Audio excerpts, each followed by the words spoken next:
సొమ్మసిల్లిన బ్రతుకులకు బలమునిచ్చును నీ సన్నిధి.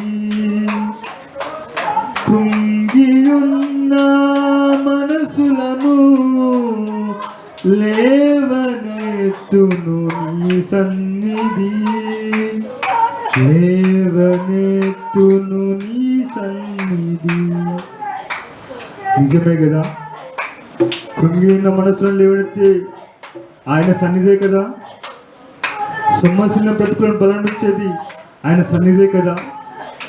మీరు ఆయన సన్నిధి గుర్తించినట్లయితే బలమునిస్తుంది. హల్లెలూయా, స్తోత్రం స్తోత్రం స్తోత్రం. సొమ్మసిల్లిన బ్రతుకులకు నెమ్మదినిచ్చును నీ సన్నిధి. సొమ్మసిల్లిన బ్రతుకులకు బలమునిచ్చును నీ సన్నిధి. కృంగియున్న మనసులను లేవనెత్తును నీ సన్నిధి. కృంగియున్న మనసులను లేవనెత్తును నీ సన్నిధి. లేవనెత్తును నీ సన్నిధి. అందరు కలిసి పాడదాం. స్తుతి మహిమానికి ఆరాధన, స్తుతి మహిమానికి ఆరాధన, స్తుతి మహిమానికి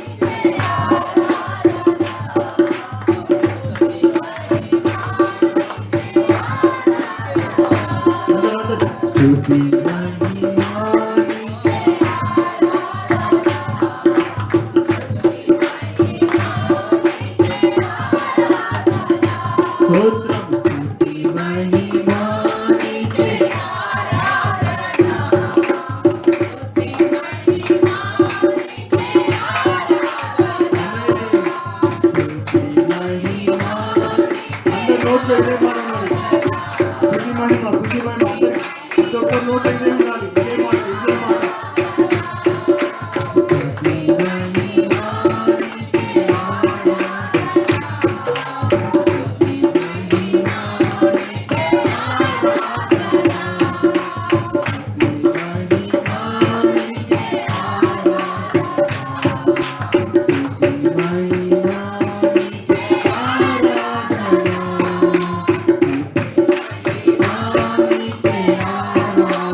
అందరూ అందరూ మళ్ళా స్తుతి మహిమానికి ఆరాధన, స్తుతి మహిమానికి ఆరాధన. ఈ యొక్క మాట పలకండి అందరూ యొక్క మాట పలకండి. స్తుతి మహిమానికి అందరూ గట్టిగా పలకాలి నోరారా.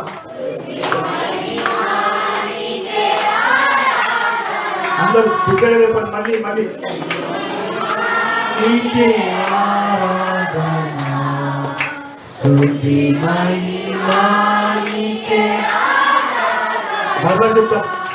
స్తుతి మహిమానికి అందరూ రెండు సేపు పైకి చెప్తాం.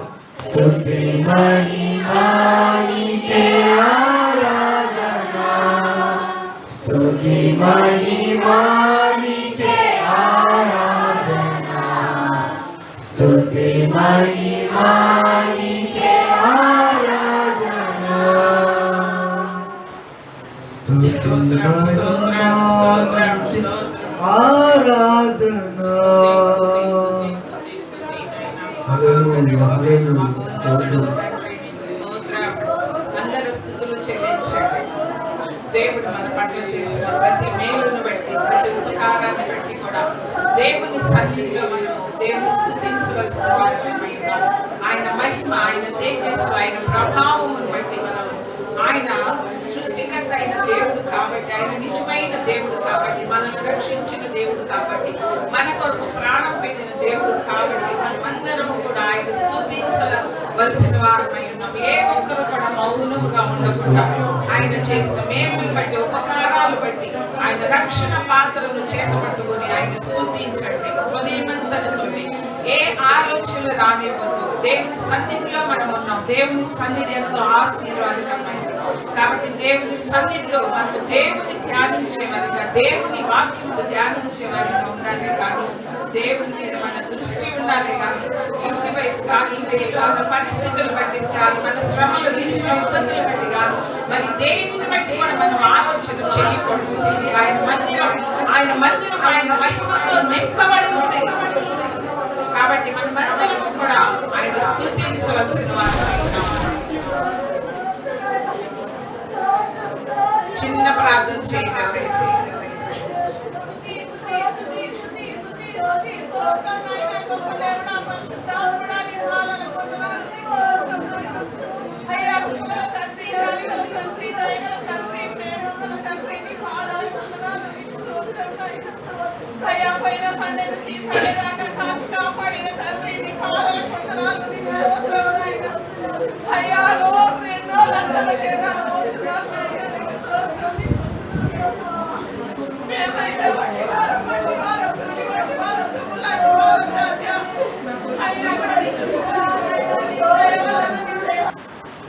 నాలుగో కీర్తన ఉత్తర ప్రత్యుత్తరాలుగా చదువుకున్నాం. నాలుగో కీర్తన వెనక కుర్చీ వేయలేదు. నాలుగో కీర్తన ఉత్తర ప్రత్యుత్తరాలుగా చదువుకుందాం. ఎవరైనా చదువుతారా? రంభం ఇక్కడ ఖాళీ ఉంది కదా, ఇక్కడ వచ్చేసి ఎవరైనా కీర్తన చదువుతారా?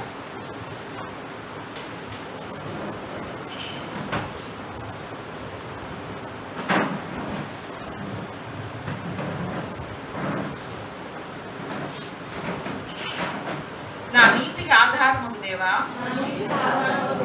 నేను మొరపెట్టునప్పుడు నాకు ఉత్తరమిమ్ము.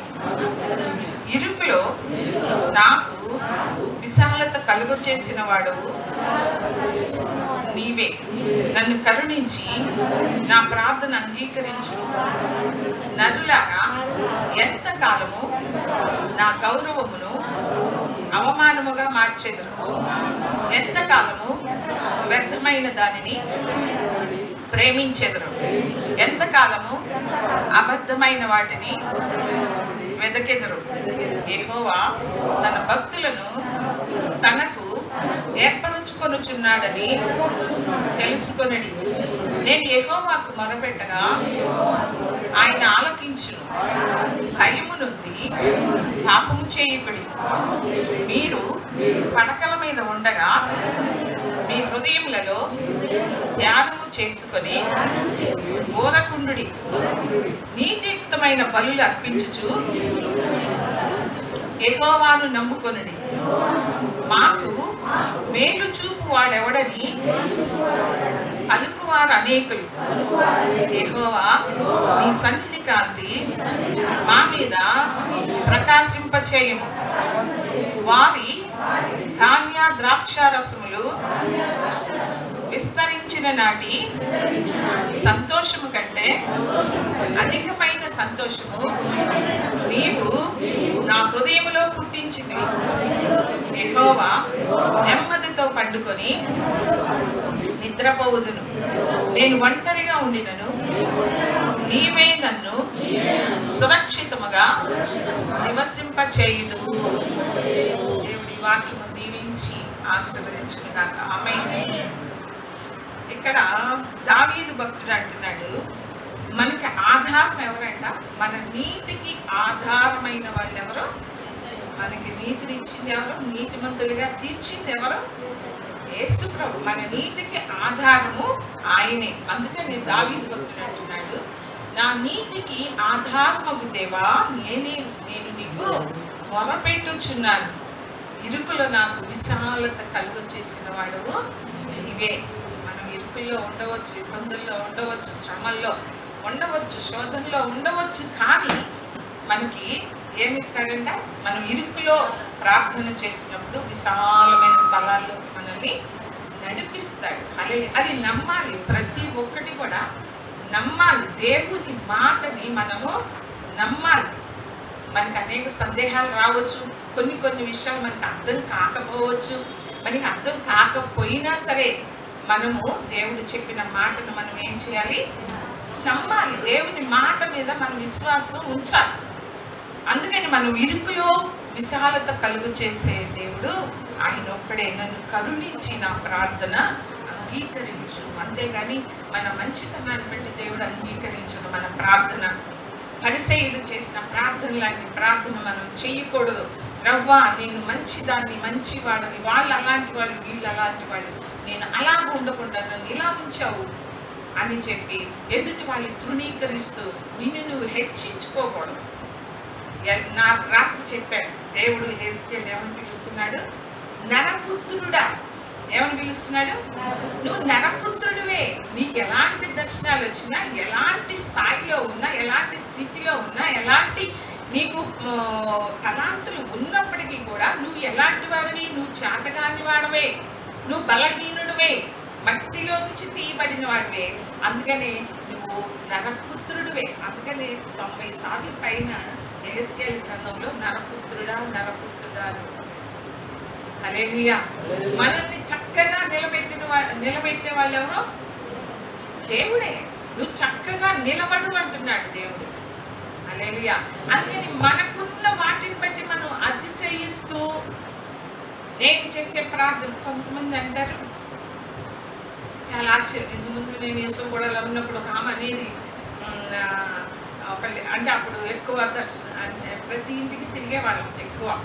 అయితే ఒకళ్ళ ఇంటికి వెళ్తే ఆ మంది, అమ్మ నేను ఏది ప్రార్థన చేస్తుంది ఏంటాడమ్మా, దేవుడు తప్పకుండా అది నాకు ఇస్తాడు.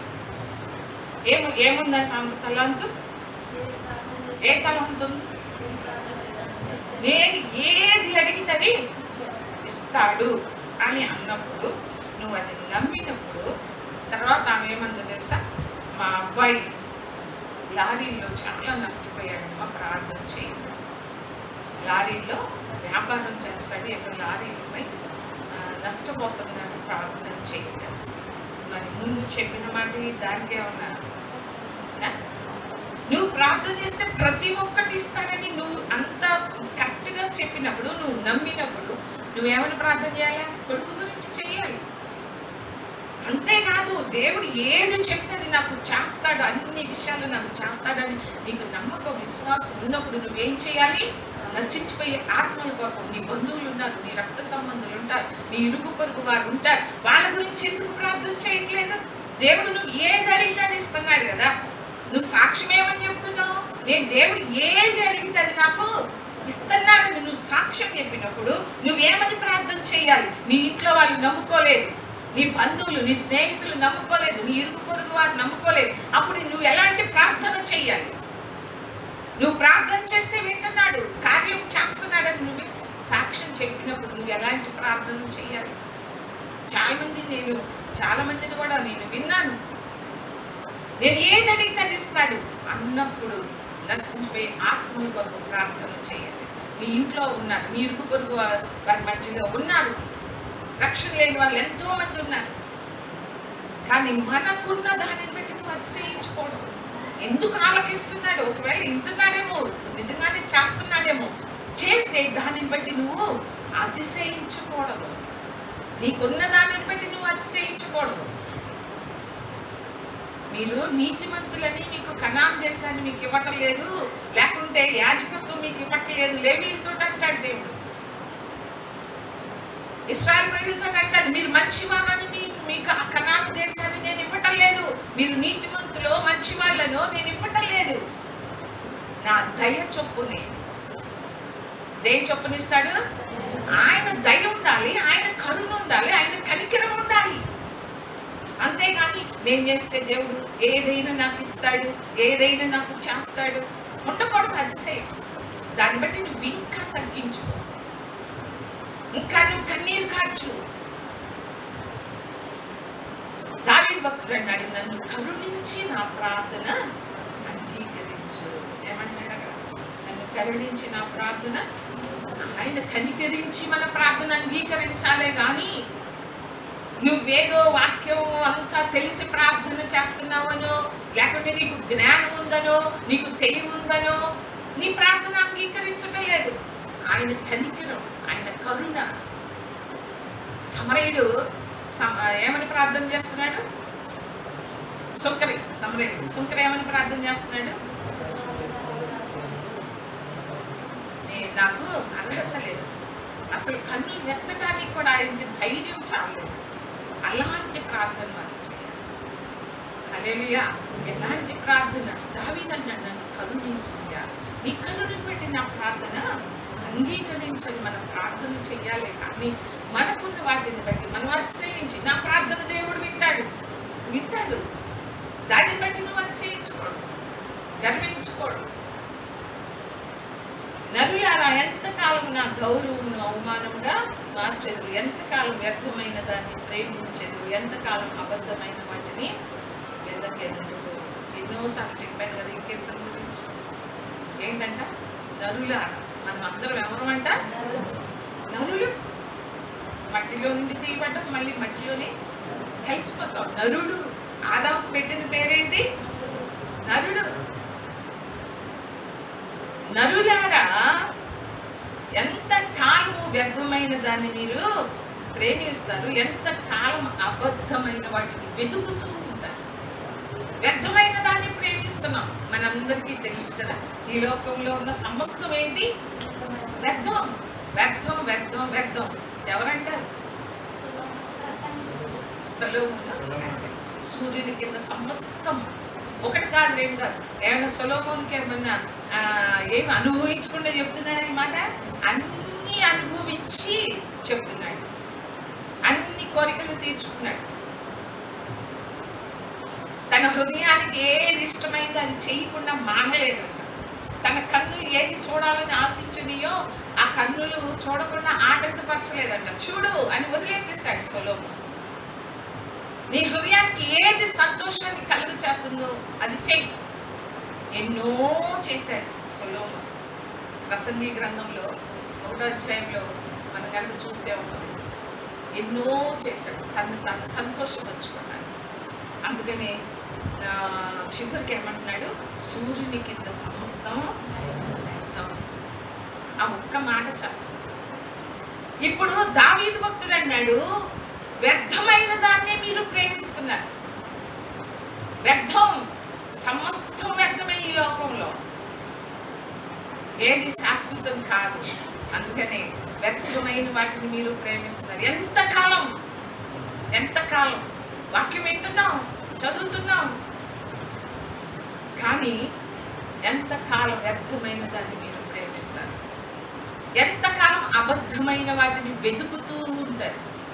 చాలా మంది అబద్ధాల వైపు ఆకర్షించబడతాం కదా. అబద్ధం, నిజం అంతగా ఆకర్షించబడదు, కానీ అబద్ధము ఎంతగా ఆకర్షించబడుతుంది. తొందరగా నమ్ముతారు అబద్ధాన్ని, నిజాన్ని తొందరగా నమ్మలేదు. ఎందుకంటే అది అందుకే కదా, బంగారం కంటే కూడా రోళ్ళు గోళ్ళు ఇంకా మెరిసిపోతా ఉంటుంది, అందరినీ ఆకర్షిస్తూ ఉంటుంది. రోళ్ళు గోళ్ళు ఏం చేస్తుంది? అసలు బంగారం పక్కన కనుక అది పెడితే ఏమన్నా పనికి వస్తుందా? బంగారం పై మెరుగు, పై మెరుగు. అబద్ధమైన వాటిని మనం వెతుకుతూ ఉంటున్నాం, ప్రతి ఒక్కదాన్ని కూడా ఈ లోకంలో. దేన్ని వెతుకుతున్నాం మనం ఈ లోకంలో? నన్ను వెతకండి అంటున్నాడు దేవుడు. నన్ను కనుక్కోండి, నన్ను వెతుకువారు జీవమును కనుగొంటారు. మనం దేన్ని వెతుకుతున్నాం? సమాధానాన్ని వెతకమన్నాడు దేవుడు. నన్ను వెతకండి అంటున్నాడు దేవుడు. మనం దేన్ని వెతుకుతున్నాం? అబద్ధమైన వాటిని వెతుకుతూ ఉన్నాం. ఈ లోకంలో అన్ని అబద్ధమే, సమస్తం అంతే. హల్లెలూయా. అబద్ధం. అందుకని దావీదు భక్తుడు అంటున్నాడు, ఎంతకాలం మీరు అబద్ధమైన వాటి వైపు తిరుగుతారు, వ్యర్థమైన వాటిని ప్రేమిస్తూ ఉంటారు. భయము నుండి పాపము చేయకుడి. నీవు పాపం ఇంకా చేస్తున్నావు అంటే దానికి కారణం ఏంటంటే నీలో ఏం లేదు, భయం లేదు. దేవుడు నన్ను చూస్తున్నాడనే భయం ఉంటే నీ మాట కూడా చాలా జాగ్రత్తగా మాట్లాడు. దేవుడు నా మాటలు వింటున్నాడు, నన్ను చూస్తున్నాడు, నేను చేసే ప్రతి పని దేవుడు చూస్తున్నాడు. నువ్వు దేవుడి కన్నులు మరుగు చేసి నువ్వు ఏది కూడా చేయలేవు. దేవుడు చూస్తున్నాడు. ఆకాశము నుండి నరులను దృష్టించి చూస్తా ఉన్నాడంట. ఎక్కడ తప్పించుకుంటావు? దేవుడి దృష్టి నుంచి ఎక్కడ తప్పించుకుంటావు? అందుకని దావీదు భక్తుడు అంటాడు, ఆకాశమునికి ఎక్కినా నువ్వు అక్కడ ఉన్నావు, సముద్రం లోతుల్లోకి వెళ్ళినా నువ్వు అక్కడ ఉన్నావు, పాతాళంలోనికి వెళ్ళినా సరే నువ్వు అక్కడ ఉన్నావు. ఎక్కడికి వెళ్ళినా సరే నువ్వు దేవుడి కళ్ళు మాత్రం నువ్వు తప్పలేదు. భయం ఉండాలి. పాపము చెయ్యకుండా ఉండాలి అంటే నీలో ఏముండాలి? భయము నుండి పాపము చేయొద్దు. పాపము చేస్తూ అంటే చాలా మంది ఎన్ని సంవత్సరాలు అయినా సరే దేవుని సన్నిధికి వస్తానే ఉన్నాం కానీ, వింటానే వాక్యం ఉన్నాం కానీ భయము లేదు. భయము లేని భక్తిని చేస్తున్నాం ఈ రోజుల్లో. పాపం పాపమే, భక్తి భక్తే అన్నట్టుగా ఉంది ఈ రోజుల్లో. భయం ఉందా? భక్తి ఉంటుంది. భక్తి అంటే ఏం భక్తి? అన్నీ చేస్తున్నారు కదా, అట్లా దండం పెట్టుకోవడం, ఇష్టం వేసుకోవడం, అంతే.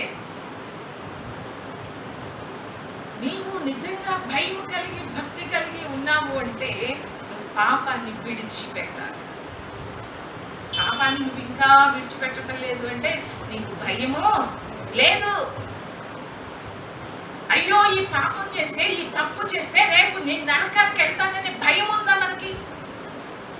ఉంటుందా ఎవరికైనా? ఆదివారం కూడా దేవుని సన్నిధికి రాదు, భయం ఉంటుందా? ఉండటం లేదు మనకి. ఎలా పరలోకం వెళ్తాం? భయము నుండి పాపము చేయొద్దు. పాపం అంటే ఏంటి? ఆజ్ఞాతిక్రమమే పాపం.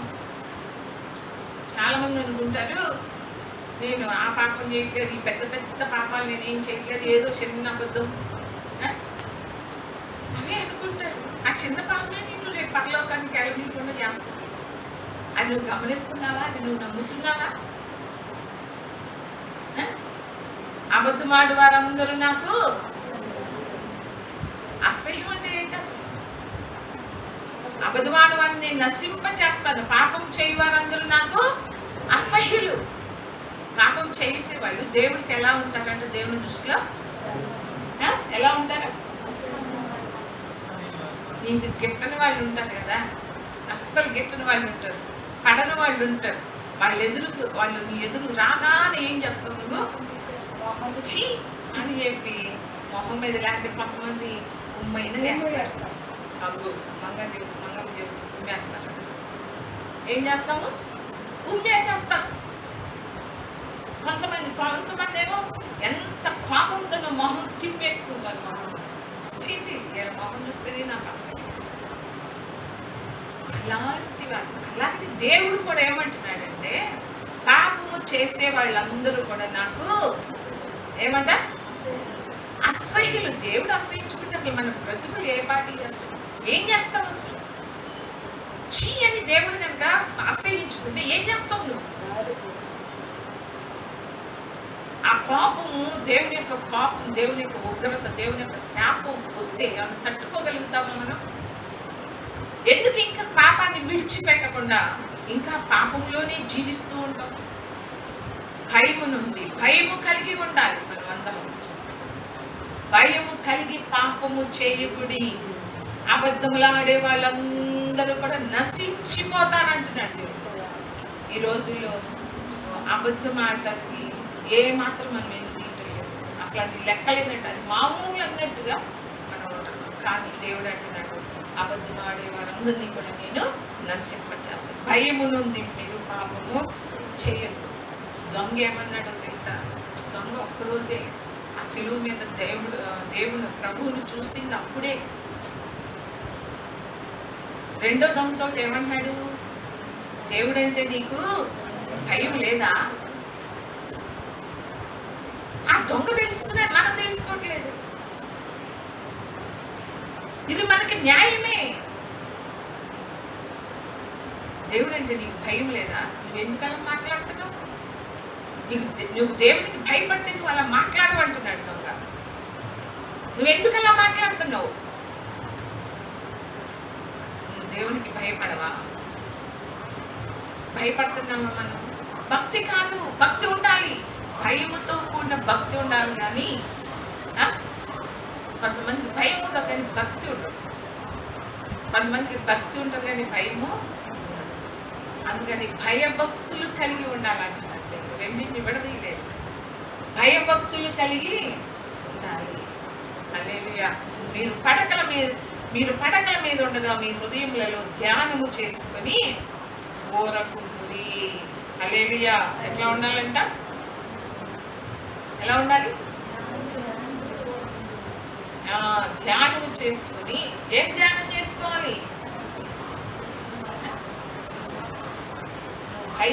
నీకు భయము కలిగి ఉంటున్నావా? వాక్యానుసారం మనం నడిచేవారిగా ఉంటున్నావా?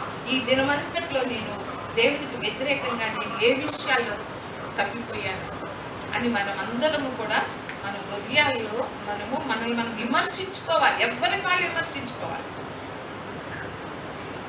యెహోవా నీ సన్నిధి కాంతి మా మీద ప్రకాశింపచేయము. వారి ధాన్య ద్రాక్ష రసములు విస్తరించి నాటి సంతోషము కంటే అధికమైన సంతోషము నీవు నా హృదయంలో పుట్టించదు. అన్నిటికీ సంపద పెరిగిపోతా ఉంది.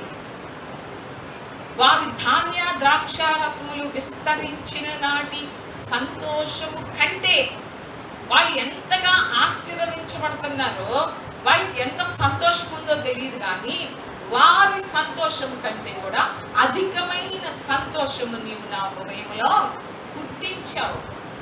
దేవుని బట్టి సంతోషం. మనకి ఆనందం దేనికి? ఈ లోకంలో ఉన్న ఆస్తిని బట్టా, లేకుంటే మనకున్న పదవిని బట్టా, మనకున్న అందాన్ని బట్టా, లేకుంటే దేనిని బట్టి మనకి సంతోషం దేనిలో ఉండాలి? ప్రభువులో ఉండాలి. అందుకనే పౌలు భక్తుడు అన్నాడు, ప్రభువునందు ఆనందించండి. అలా చెప్పుచున్నాను, ప్రభువునందు మీరు ఆనందించండి. పౌలు ఏ స్థితిలో ఉండి ఆ మాట మాట్లాడుతున్నాడు? ఏ స్థితిలో? ఇప్పుడు పౌలు మంచిగా ఏ శ్రమలు లేకుండా, ఇబ్బందులు లేకుండా, శోధనలు లేకుండా ఆ మాట పలకటల్లా. చెరసాలలో, బొండాల్లో ఆయన కాళ్ళు చేతులు బిగించబడినప్పుడు పౌలు భక్తుడు సంతోషంతో కీర్తనలు పాడుతున్నాడు. ఆ టైంలో అనుభవపూర్వకంగా పౌలు భక్తుడు అవన్నీ అనుభవించాడు. కాబట్టి ప్రభువులోని మీరు ఆనందించండి. ఈ లోకంలో దేనిలో కూడా మీకు ఆనందము లేదు, సంతోషం లేదు. తాత్కాలికంగా ఉండవచ్చు, నీకున్న ధనం బట్టి కానీ, లేకుంటే నీకున్న దేనిని బట్టి అయినా, నీ చదువుని బట్టి అయినా, నీ అందాన్ని బట్టి, నీ కులం, మతం ఏదైనా, నీ అధికారాన్ని బట్టి, నీ కార్డులు బట్టి ఏదైనా సరే నీకు ఉండవచ్చు సంతోషం. కొంచెం కొద్ది కాలమే, నిజమైన సంతోషం కాదది. కొద్ది రోజులే ఆ సంతోషం. కానీ ప్రభువుని బట్టి మనం కనుక ఆనందిస్తే ఎల్లప్పుడు కూడా వాళ్ళ సంతోషం కంటే మన సంతోషం ఎంతో అధికమై, అది అనుభవించిన వాళ్ళకి అర్థమవుతుంది. అందుకనే అంటున్నాడు భక్తుడు, వారి ధాన్య ద్రాక్ష రసములు విస్తరించిన నాటి సంతోషము కంటే అధికమైన సంతోషం నేను నా హృదయంలో పుట్టించావు. హల్లెలూయా. మనం అనగలుగుతామా? అలాంటి మాటలు మనం మాట్లాడగలుగుతామా? ఏ స్థితిలో ఉన్నా, ఎలాంటి ప్రతికూలమైన పరిస్థితుల్లోనైనా నువ్వు ప్రభువునందు ఆనందిస్తున్నావా? మనం ప్రతిదానికి ఏదన్నా శోధన వస్తే ఎందుకు ప్రభువా నాకే ఈ శోధన, నాకే ఎందుకు ఈ శ్రమలో? దేవుడు అన్యాయస్తుడని మాట్లాడతారు. దేవుడు నాకు అన్యాయం చేశాడు మనం ఎవరో అంటున్నారు, ఎక్కడో కానీ అంటున్నారు, దేవుడు నాకు అన్యాయం చేశాడమ్మా. అది ఎంత తప్పు కదా. దేవుడు అన్యాయం ఎప్పుడన్నా చేస్తాడా? అసలు ఆయన అన్యాయస్తుడా? ఆయన పేరేంటి? న్యాయాధిపతి ఎప్పుడైనా అన్యాయం చేస్తాడా? ఎంత అంటే ఎవరు చెప్తారంటే దేవుని గురించి తెలియని వాడు, దేవుడు అంటే అర్థం కానివాడు. నేను రాత్రి చెప్పాను యెహెజ్కేలు గురించి. ఏమని చెప్పాను? మొట్టమొదట దేవుని పని చెయ్యాలంటే యెహెజ్కేలుని తన పనికి పిలుచుకున్నాడు. తన పనికి పిలుచుకున్నప్పుడు మొట్టమొదటి ఏం చూపించాడు? దర్శనం చూపించాడు. ఎందుకు చూపించాడు అంటే, దర్శనం నేనేంటో మొదట నీకు అర్థం కావాలి, నేనంటే ఏంటో నీకు మొదట తెలియాలి, నా శక్తి ఏంటో, నా ప్రభావం ఏంటో, నా తేజస్సు ఏంటో మొట్టమొదట నేనంటే నీకు పూర్తిగా అర్థం కావాలి, అవగాహన నీకు ఉండాలి. నా స్వభావం ఏంటి, నా గుణ లక్షణాలు ఏంటి అని చెప్పి మొట్టమొదట నువ్వు తెలుసుకోవాలి. నువ్వు అర్థం చేసుకుంటేనే ఏం చేస్తావు తర్వాత? దేవుడి గురించి నువ్వు ఎక్కడైనా ఎవరి మధ్యకైనా వెళ్ళి భయం లేకుండా, ఎలాంటి జనుల మధ్యకైనా వెళ్ళి నువ్వు ప్రకటించగలవు, నువ్వు చెప్పగలవు. దేవుడి గురించి అర్థం కానప్పుడు ఏమంటారు వాళ్ళు? దేవుడు అన్యాయస్తుడు. నీకు అర్థం కాలా, దేవుడి గురించి తెలియదు నీకు పూర్తిగా. దేవుడి గురించి పూర్తిగా తెలియదు కాబట్టి నువ్వు ఆ మాట అనగలుగుతున్నావు. దేవుడు న్యాయాధిపతి అయిన దేవుడు అని చెప్పి వాక్యంలో ఉన్నప్పుడు, దేవుడు ఎప్పుడు కూడా, దేవుడు అనే పదం ఎవరికైతే ఉంటుందో వాళ్ళలో ఎలాంటి పాపం ఉండదు. దేవుడు పక్షపాతి కాదు. మనుషులు ఉండవచ్చు,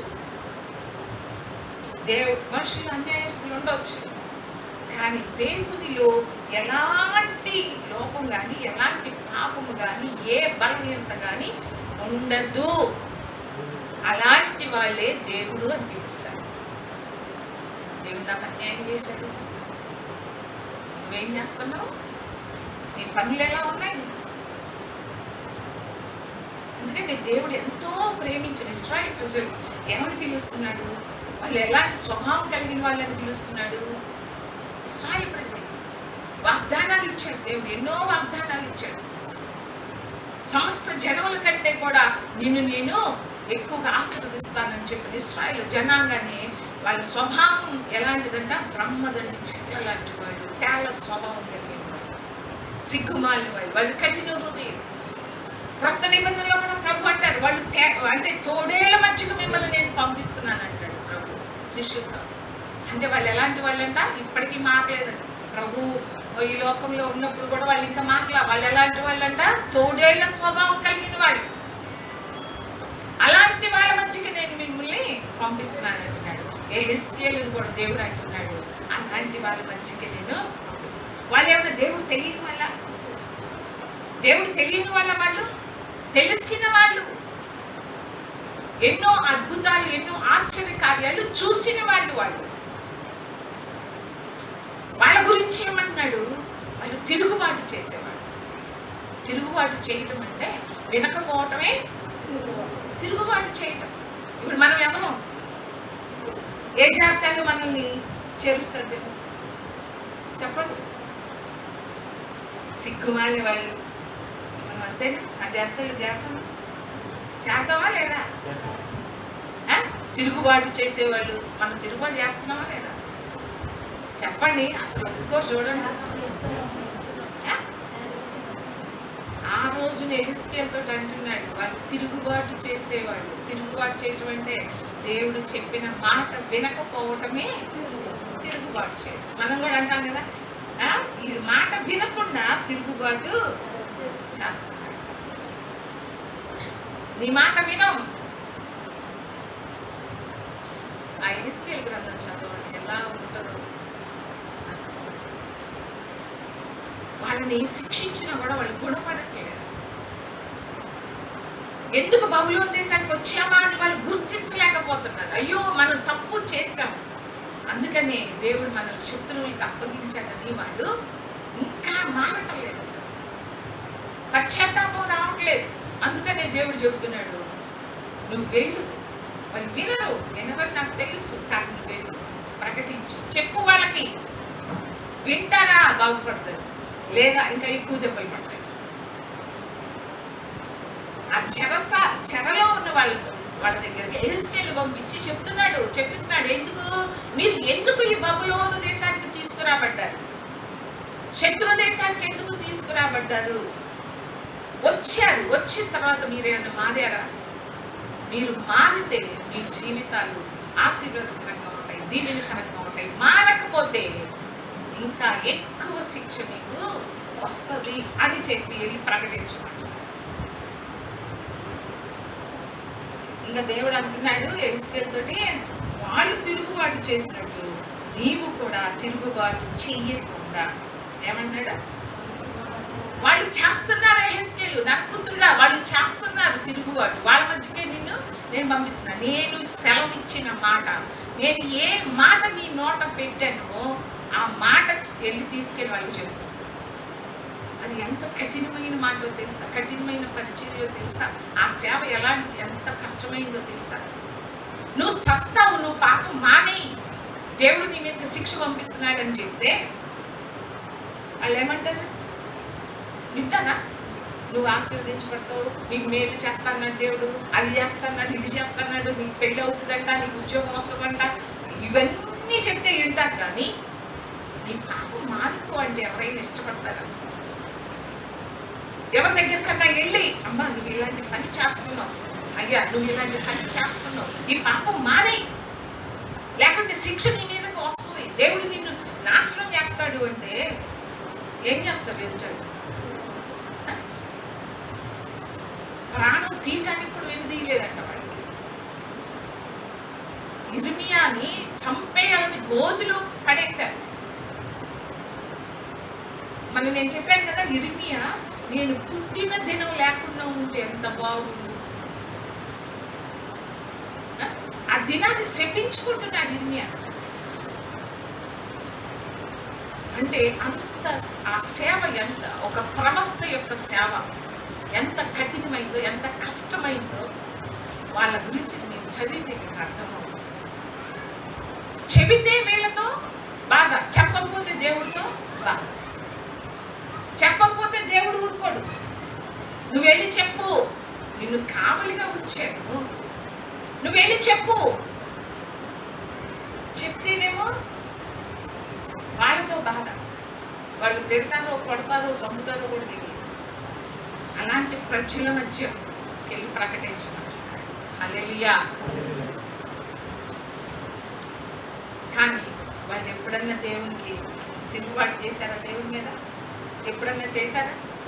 ఏది పోయినా సరే. ఎందుకంటే ఎహెజ్కేలుకి దర్శనం ఎందుకు చూపించాడు? నాకు అంటే ఆ దర్శనం దేవుని గురించి తెలియాలి, పూర్తిగా తెలిస్తే ఎలాంటి జనుల మధ్యకైనా వెళ్ళి ప్రకటించగలరు. ఎవరికి అలాంటి జనులైనా సరే, ఇశ్రాయేలు బ్రహ్మదండి చెట్ల లాంటి వాళ్ళు, ముండ్ల చెట్ల లాంటి వాళ్ళు, వాళ్ళు కఠిన హృదయులు, తిరుగుబాటు చేసేవాళ్ళు అయినా సరే ఎహెజ్కేలుకి తెలుసు దేవుడు ఉన్నాడు నా వెనక, దేవుడు నాకు తోడుగా ఉన్నాడు, వీళ్ళు ఎంతటాడు, వీళ్ళు నన్నేం చేయగలరు.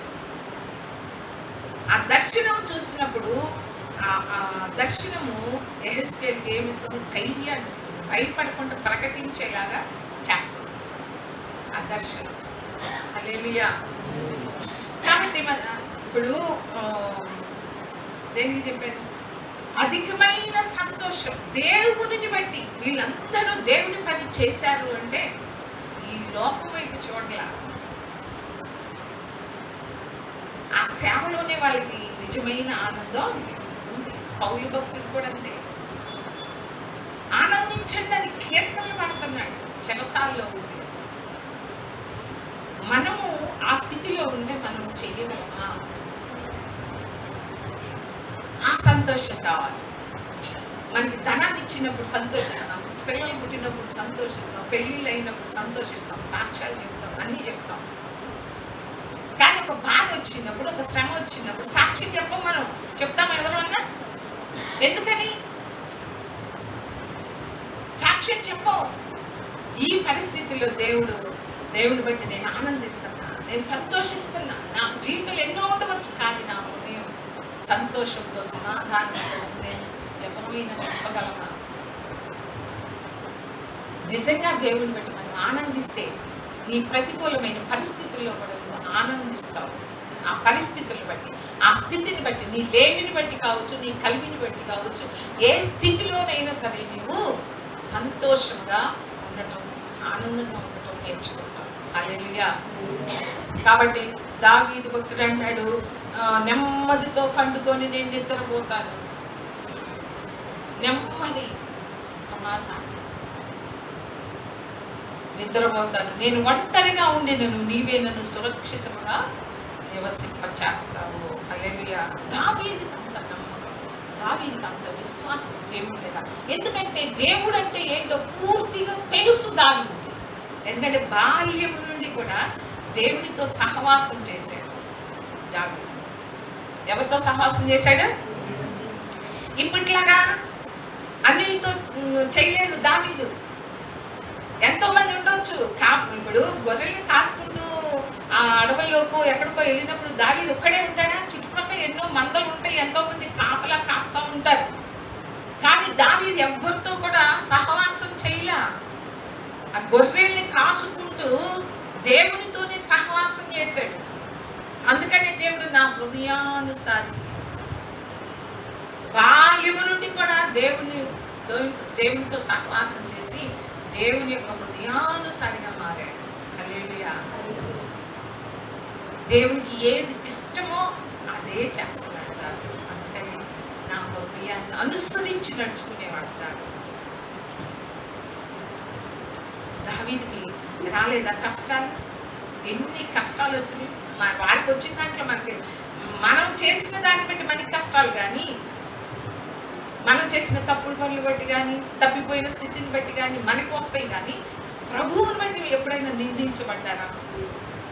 అవమానపరచబడ్డారా? అమ్మో, అసలు నేను అన్నదానికి నన్ను ఎందుకు అనాలి? రోషం. దేవుడేమో మీ మీద నా నామమును బట్టి మీ మీద అబద్ధముగా చెడ్డ మాటలు ఇలా పలికినప్పుడు మీరు ధన్యులు, మీరు సంతోషించి ఆనందించండి అంటే మనం ఏమంటాం? అస్సలు నా మీద ఎందుకు అబద్ధం చెప్పాలి? ఇది తేలాల్సిందే, సాక్షాత్ రుజువు. అదే దేవుడు చెప్పింది. నీ మీద అబద్ధముగా చెడ్డ మాటలెల్లా పలికినప్పుడు మీరు ధన్యులు, దేవుని నామమును బట్టి, దేవుణ్ణి బట్టి. కాబట్టి మనం ఏ స్థితిలో ఉన్నా మన హృదయంలో సంతోషం కలిగి ఉండటం నేర్చుకోవాలి. సరే, 18వ అధ్యాయం చూడండి, మత్తయి సువార్త.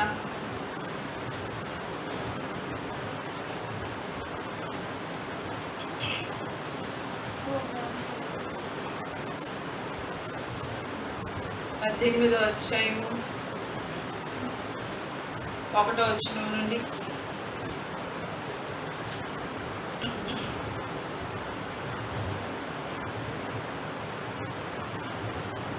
ఆ కాలమున శిష్యులు యేసునొద్దకు వచ్చి, పరలోక రాజ్యంలో ఎవడు గొప్పవాడని అడుగగా, ఆయన ఒక చిన్న బిడ్డను తన యొద్దకు పిలిచి వారి మధ్యలో నిలవబెట్టి ఇట్లా, నేను మీరు మార్పు నుండి బిడ్డల వంటి వారైతేనే కానీ పరలోక రాజ్యంలో ప్రవేశింపరని మీతో నిశ్చయముగా చెప్పుచున్నాను. కాగా ఈ బిడ్డ వలె తన్ను తాను తగ్గించుకుని వాడెవడో వాడే పరలోక రాజ్యములో గొప్పవాడు.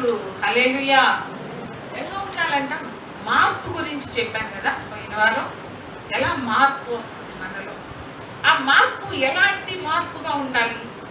ఎలాంటి మార్పు అంటే బిడ్డల వంటి, బిడ్డలు బిడ్డలు ఎలా ఉంటారో అలాంటి మార్పు మనలో రావాలి. బిడ్డల వంటి వారిగా ఉండాలి. వాళ్ళ స్వభావం కావచ్చు, వాళ్ళ గుణ లక్షణాలు కావచ్చు, బిడ్డల్లాగా మార్పు రావాలి. మనందరికీ తెలుసు, పిల్లల గురించి మనందరికీ కూడా తెలుసు కదా.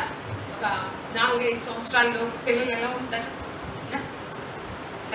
వాళ్ళలో మంచి లక్షణాలు ఉన్నాయి, మంచి లక్షణాలు ఉన్నాయి. అందుకనే దేవుడు అంటున్నాడు, వాళ్ళలాగా బిడ్డల్లాగా ఎవరైతే తగ్గించుకుంటారో, ఈ బిడ్డ వలె తన్ను తాను తగ్గించుకుని వాడెవడో వాడే పరలోక రాజ్యంలో గొప్పవాడు. హల్లెలూయా. మనం ఏమనుకుంటాం? ఎవరు గొప్పవాడు, ఎవరు అబ్బో ఆ సహోదరుడు. కొంతమంది కళ్ళలో దర్శనాలు వచ్చినాయి అని చెప్తా ఉంటారు కదా చాలా మంది భక్తులు. అంటే పరలోక రాజ్యంలోకి వెళ్ళి పెద్ద పెద్ద బిల్డింగ్లు ఉంటాయని, కొంతమంది గుడిసెలు ఉంటాయి, చెన్నీళ్ళు ఉంటాయని అలా చెప్తారు కదా.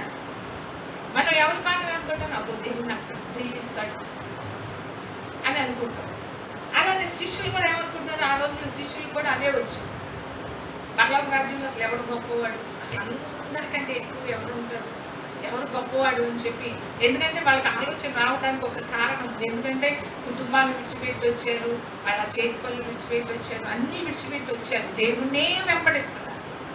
నేను మొన్న చెప్పాను, విడిచిపెట్టడం వేరు, వెంబడించడం వేరు. విడిచిపెడతారు కొంతమంది, విడిచిపెడతారు కానీ ఆయన వెంబడించరు, ఆయన అడుగు జాడల్లో నడవరు. వాళ్ళు విడిచిపెట్టారు, ప్రభువుని వెంబడించారు. హల్లెలూయా. కాబట్టి వాళ్ళల్లోనే వస్తున్నాయి. శిష్యుల్లో ప్రభువుతో సహవాసం చేశారు. ఈ శిష్యులు సేవ చేస్తున్నారు, అయినప్పటికీ వాళ్ళ మనసులో ఏముంది, అసలు ఎవరు గొప్ప, పరలోక రాజ్యంలో ఎవరు గొప్ప అనే ఆలోచన వాళ్ళకు వచ్చినప్పుడు వెళ్ళి ప్రభువుని అడుగుతున్నారు, ఎవరు గొప్పనైనా పరలోక రాజ్యంలో. అందుకని ప్రభు చెప్తున్నాడు, ఒక చిన్న బిడ్డను ఎత్తుకొని వారి మధ్యన నిలవబెట్టి అంటున్నాడు, మీరు మార్పు నుండి, మీరు ఎవరు శిష్యులు, మీరు మార్పు నుండి బిడ్డల వంటి వారైతే కానీ మీరు పరలోక రాజ్యంలో ప్రవేశించాలని మీతో నిశ్చయముగా నేను చెప్తున్నా. ఎలాంటి మార్పు రావాలి మనలో? చిన్న బిడ్డల్లో ఎలా ఉంటారో అలాంటి మార్పు మనలో. అసలు గొప్ప సంగతి తర్వాత అయ్యా, మీరు అసలు ప్రవేశిస్తారో లేదో ముందు అది చూసుకోండి అంటున్నాడు. నిశ్చయముగా నేను చెప్తున్నా, మీరు పరలోక రాజ్యంలో మీరు ప్రవేశించరు. నేను గొప్ప అని అనుకునే వాళ్ళు ఎవ్వరూ కూడా పరలోక రాజ్యంలో ప్రవేశించరు. ఎవరైతే చిన్న బిడ్డలను స్వభావం కలిగి ఉంటారో, వాళ్ళకి ఎవరైతే తగ్గించుకుంటారో వాళ్ళే పరలోక రాజ్యంలో వాళ్ళకి ప్రవేశం ఉంటుంది.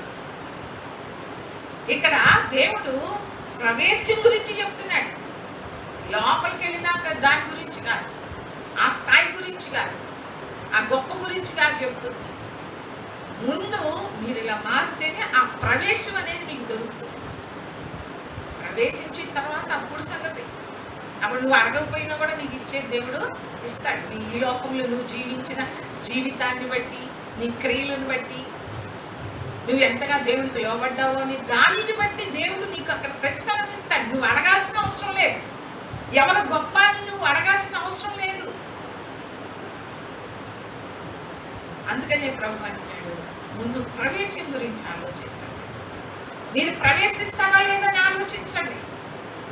నాకు పెద్దిల్లు ఇస్తారా, చెన్నిల్లు ఇస్తారా అని కాదు, నీకు అసలు ప్రవేశం ఉందా అని ఆలోచించమంటున్నాడు. ఎలాంటి వారికి ప్రవేశం అంట? చిన్న బిడ్డలు. అందుకనే తగ్గించుకుని వాడెవడో బిడ్డ వలె తన్ను తాను. ఒక చిన్న బిడ్డ అంట తన్ను తాను తగ్గించుకుంటాడు, హెచ్చించుకోడు. పిల్లలు ఉన్న మంచి లక్షణాలు. నాకు ఎప్పుడైనా చిన్న పిల్లలు, మేము అక్కడ ఉన్నప్పుడు మా ఇంటి ఎదురే కవల పిల్లలు ఆడపిల్లలు, పిల్లల్లో ఉన్న మంచి లక్షణాలు కనుక మనం తెలుసుకుంటే దేవుడు మనల్ని వాళ్ళలా, అంటే ఎవరితో పోలుస్తున్నాడు, చిన్న బిడ్డల్లాగా ఉండమంటున్నాడు.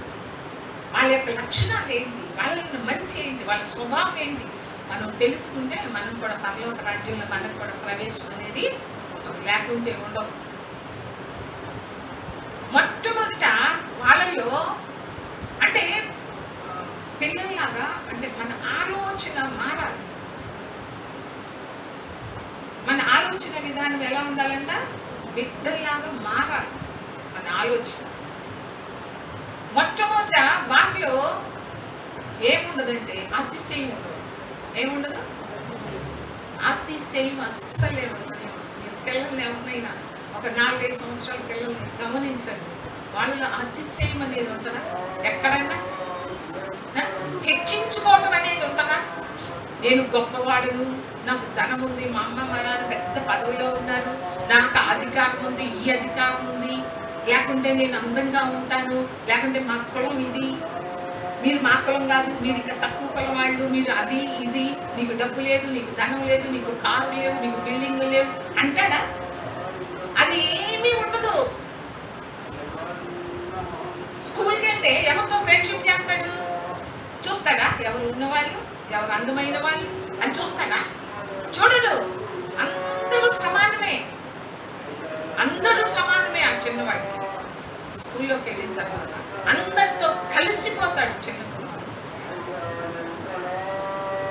అతిశయించడు. ప్రధానమంత్రి కొడుకైనా అంతే, స్కూల్లోకి వచ్చినప్పుడు ఎవరితో ఫ్రెండ్షిప్ చేస్తాడు? అక్కడ ఎవరైతే ఉంటారో వాళ్ళతో ఫ్రెండ్షిప్ చేస్తాడు. పెద్దవాళ్ళు కూడా ఇవన్నీ, పెద్దవాళ్ళకి ఉన్నవాళ్ళు లేని వాళ్ళు, కులం పెద్ద కులం చిన్న, వాళ్ళు అందమైన వాళ్ళు, వీళ్ళకంటే అందం లేని వాళ్ళు, లేకుంటే వాళ్ళకి ధనం ఉంది వీళ్ళకి ధనం లేదు, ఇవన్నీ వచ్చేది ఎవరికి? పెద్దవాళ్ళకే. కానీ చిన్న పిల్లలకి ఎప్పుడు కూడా మనస్సు అనేది రానే రాదు. అతిశయం ఉండదు, తగ్గించుకుంటాడు. ఎంత ఎమ్మెల్యే ఎంపీ కుమారుడైనా సరే, ఎంత అధికారంలోని కుమారుడైనా సరే, గుడిసెల్లో ఉన్న వాళ్ళతోటి సహవాసం చేస్తాడు, వాళ్ళతో ఫ్రెండ్షిప్ చేస్తాడు.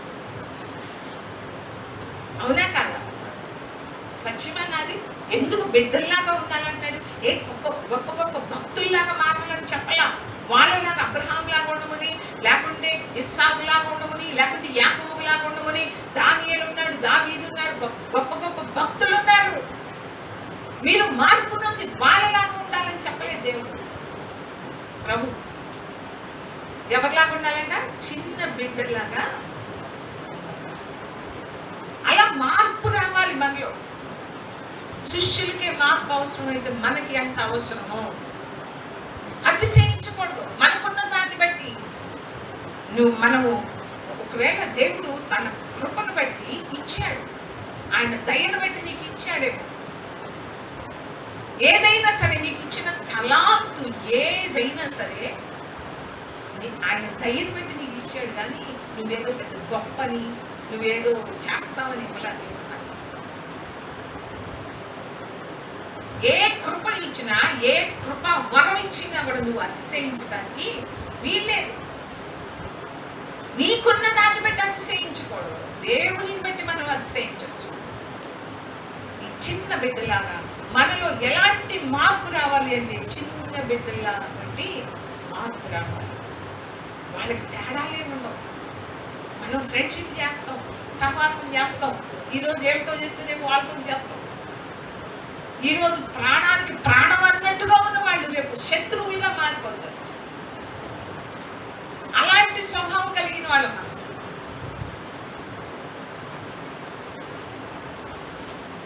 పిల్లల్లో అతిశయం అనేది ఉండనే ఉండదు.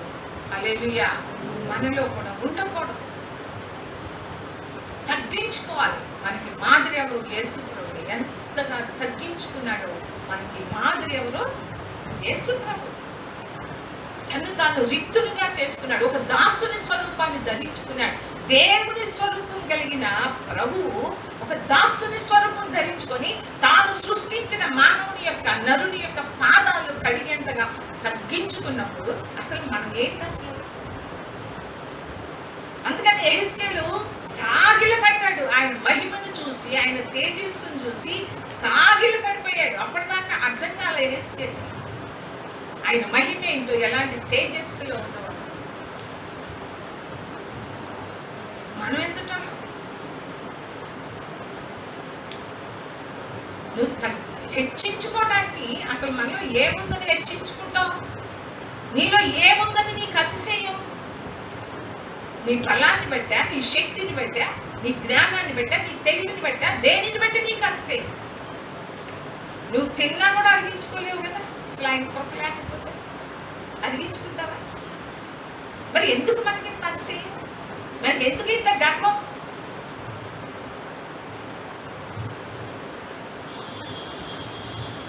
అతిశయం ఉండకూడదు.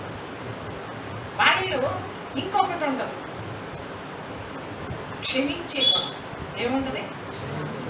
నాకు చాలా ఆశ్చర్యం వేస్తుంది. ఎవరో ఒక యూట్యూబ్లో కూడా ఎప్పుడో ఒకసారి చూశాను అనుకోండి, ఇద్దరు పిల్లలు, కమల పిల్లలు, ఈ చేతిలో అది వాడు తీసుకున్నాడు.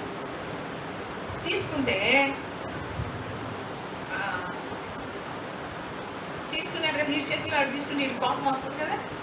చిన్నపిల్లలే మళ్ళీ. ఇక వెంటనే వాడు పక్కన చుట్టు పట్టుకొని ఆ చేతులు మళ్ళీ మళ్ళీ వాడేం చేశాడు, మళ్ళీ వీడి చేతులది లాక్కున్నాడు జుట్టు పట్టుకొని.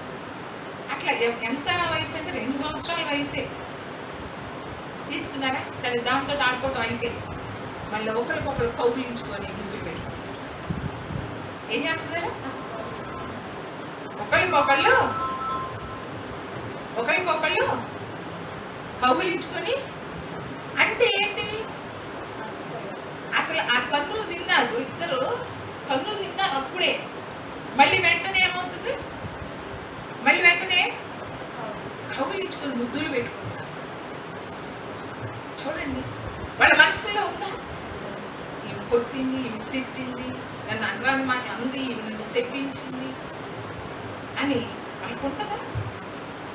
అది అసలు ఆ ప్రేమ అనేది, అందుకని దేవుడు ప్రభు అంటుంది అసలు ఆ ప్రేమ అనేది అసలు వాళ్ళలో ఎలాంటి ద్వేషం కానీ, ఎలాంటి కుట్రలు కానీ, పైకి పెద్దవాళ్ళు అయితే ఏం చేస్తాం?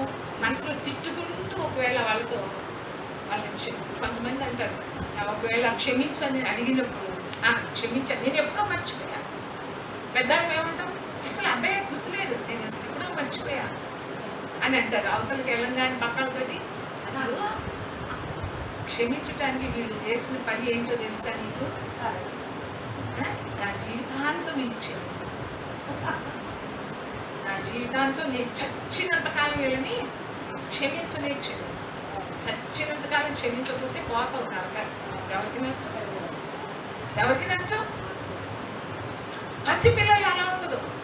నిర్మలమైన మనస్సు, ఆ ప్రేమ కానీ, ఆ మనస్సు కానీ వాళ్ళకి ఇంకేది ఉండదు. వాళ్ళ ప్రేమ అలాంటి స్వచ్ఛమైన ప్రేమ.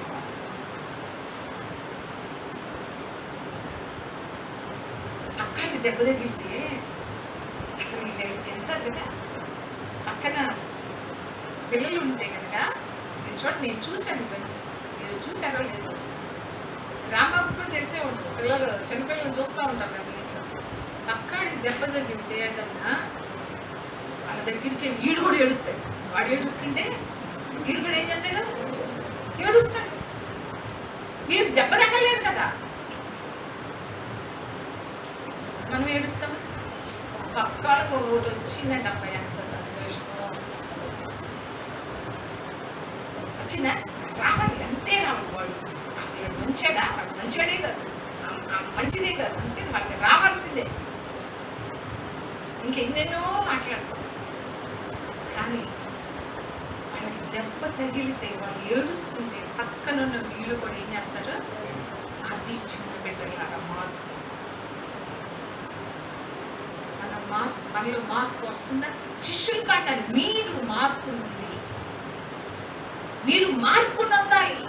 మీరు సేవ చేస్తున్నారు నిజమే, నేను పంపించాను మిమ్మల్ని, ఒక అధికారం ఇచ్చి మిమ్మల్ని పంపించాను, కానీ మీలో మార్పు రావాలి అంటున్నారు శిష్యులు.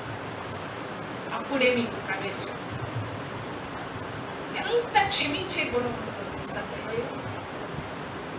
ఎంత క్షమాపణ. పిల్లలు, నేను ఒకటి షార్ట్ ఫిల్మ్ క్రిస్టియన్స్ చూసాను, ఒకటి చాలా రోజులు అవుతుంది. ఏంటంటే 2 ఫ్యామిలీస్ ఉంటాయి. ఆ 2 కుటుంబాల్లో ఒకళ్ళు క్రిస్టియన్, ఒకళ్ళు అన్నిలు అన్నమాట. వాళ్ళ కొడుకు వీళ్ళ కొడుకు వచ్చి ఆడుకుంటూ ఉంటారు. ఒకటి చేతిలో పెద్ద బొమ్మ ఉంటుంది. అయితే ఈడు అడుగుతాడు, ఒరే ఒకసారి ఇవ్వరా, నేను కూడా ఆడుకుంటాను అంటాడు. వాడు అంటాడు, నేను ఇవ్వను అంటాడు. ఒరే ఒక్కసారి ఇవ్వరా అంటాడు, ఇవ్వను అంటాడు. ఇవ్వకపోయేసరికి వీడు పాపం వచ్చి ఏం చేస్తాడు? వాడి చేతులు లాక్కుంటాడు. వీళ్ళు లాక్కున్నాడని చెప్పి వాడు ఏం చేశాడు? ఒక దెబ్బ కొట్టాడు. కొట్టేసరికి వాడు ఏడుస్తా వాళ్ళ అమ్మ నాన్న దగ్గరికి వెళ్ళి చెప్పేస్తాడు. క్రిస్టియన్స్ చెప్పేసరికి వాళ్ళు ఎలా అంటే మళ్ళీ అంటండి, వాళ్ళు ఎలా అంటే అసలు ఎందుకు కొట్టావురా, నువ్వేం చేసావురా అని అడగటం కాదు. ఇక గొడవకు వచ్చేసారు వీళ్ళ మీదకి. ఎవరి మీదకి? అవతలు ఉన్నాడు కదా, అన్నిళ్ళు ఉన్నారు కదా, వాళ్ళ తల్లిదండ్రుల మీదకి గొడవకు వచ్చేసి ఇంకా ఇష్టం వచ్చినట్టుగా పోట్లాడుకున్నారు. వీళ్ళు అన్నిటికీ క్రిస్టియన్స్కి తేడా లేకుండా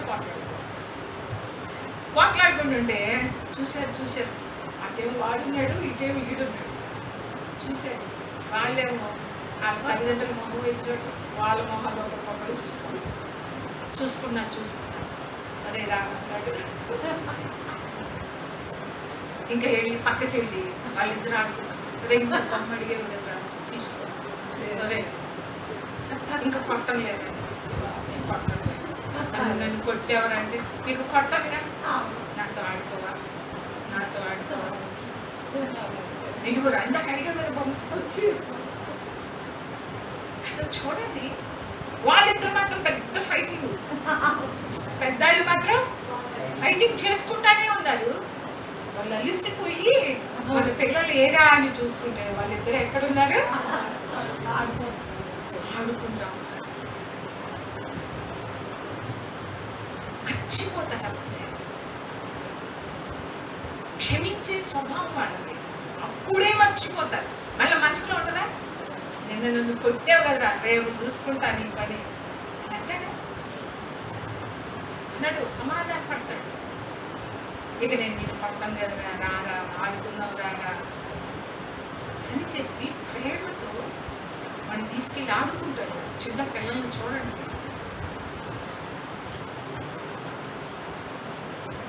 హల్లెలూయా. అలాంటి మార్పు మనలో రావాలంటున్నట్టే. అంతేకాదు వాళ్ళలో సొంత నిర్ణయాలు ఉంటాయా, వాళ్ళకి సొంత ఇష్టాలు, సొంత అభిప్రాయాలు, సొంత కోరికలు ఉండవు. చిన్న పిల్లలు తండ్రి ఏది చెప్తే అదే పిల్లలు. అలాంటి మార్పు కావాలి. దేవుడు ఏది ఇస్తే అది నువ్వు తీసుకునేలా. నీ జీవితంలో ప్రతి ఒక్క నిర్ణయము కూడా ప్రభువుదై ఉండాలి. అంతేగాని నీ ఇష్టాలు ఉండకూడదు. ఉద్యోగ విషయంలో కావచ్చు, చదువుల విషయంలో కావచ్చు, వివాహ విషయాల్లో కావచ్చు, ఏ వ్యాపారం విషయంలో కావచ్చు, ఏదైనా సరే నీ సొంత నిర్ణయాలు. ప్రభువు చూడండి, ప్రభు అంటాడు, ఈ మాటలు నావి కాదు, ఈ బోధ నాది కాదు, అన్నీ కూడా ఈ మాటలు నా తండ్రి ఇచ్చి నాకు పంపించాడు. ఈ మాటలు చెప్పమని పంపించాడు నా తండ్రి. ఈ బోధ నాది కాదు అంటే సొంతంగా నా ఇష్ట ప్రకారం నేను చేయట్లేదు అంటాడు. వాక్యం యోహాను సువార్తలో చాలా వాక్యాలు ఉంటాయి. ఏమన్నాడు? నా ఇష్టం నెరవేర్చడానికి నేను రాలా, నా తండ్రి ఇష్టాన్ని నేను నెరవేర్చడానికే వచ్చాను. ఆయన ఇష్టమే నా ఇష్టం, ఆయన చిత్తమే నా చిత్తం. నా సొంత ఏమీ లేవు, నా సొంత ఆలోచనలు లేవు. నాకు ఏది చెప్పాడో అదే నేను ఈ లోకానికి వచ్చి నేను చెప్తున్నాను.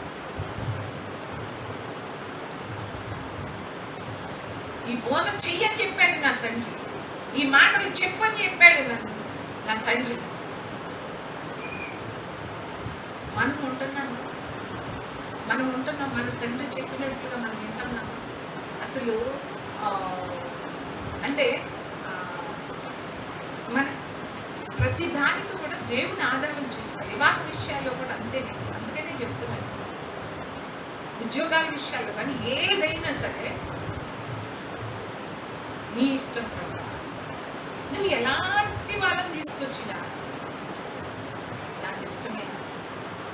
ఎవరైనా అన్నారా? పాట ఉంటుంది, అతను ఎవరు, సాయి పాట ఎంత నవ్వు వస్తుందో. ఈ పెళ్లి విషయంలో, ఈ పెళ్లి పాట నాకు గుర్తులేదు కానీ మీరు వినండి. దాంట్లో ఏంది, నీ చిత్తం అంట వాళ్ళ సొంత చిత్తాన్ని నెరవేర్చుకుంటారు, ఆయన చిత్తాన్ని చెత్తబొట్టలో పడేస్తారు. అనటం మాత్రం మనం ఏం చేస్తాం?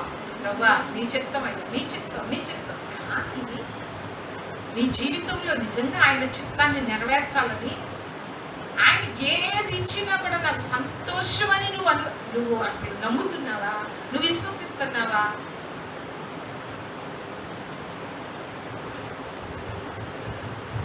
మనకి అన్ని ఇష్టమైతే అప్పుడు ఏమంటాం? ఇది దేవుడు చెప్పాలి. అది నీకు ఇష్టం కావాలి, అది నీకు కంటికి నచ్చాలి.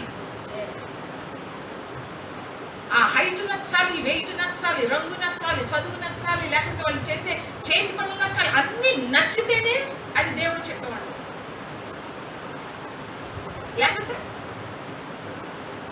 లేకుంటే ఇక్కడ నీకిష్టమైంది అంటే ఉద్యోగం కావచ్చు, లేకపోతే వ్యాపారం కావచ్చు, ఏదైనా నీ ఇష్ట ప్రకారం నువ్వు చూస్తున్నావు, కానీ తండ్రి ఇష్ట ప్రకారం.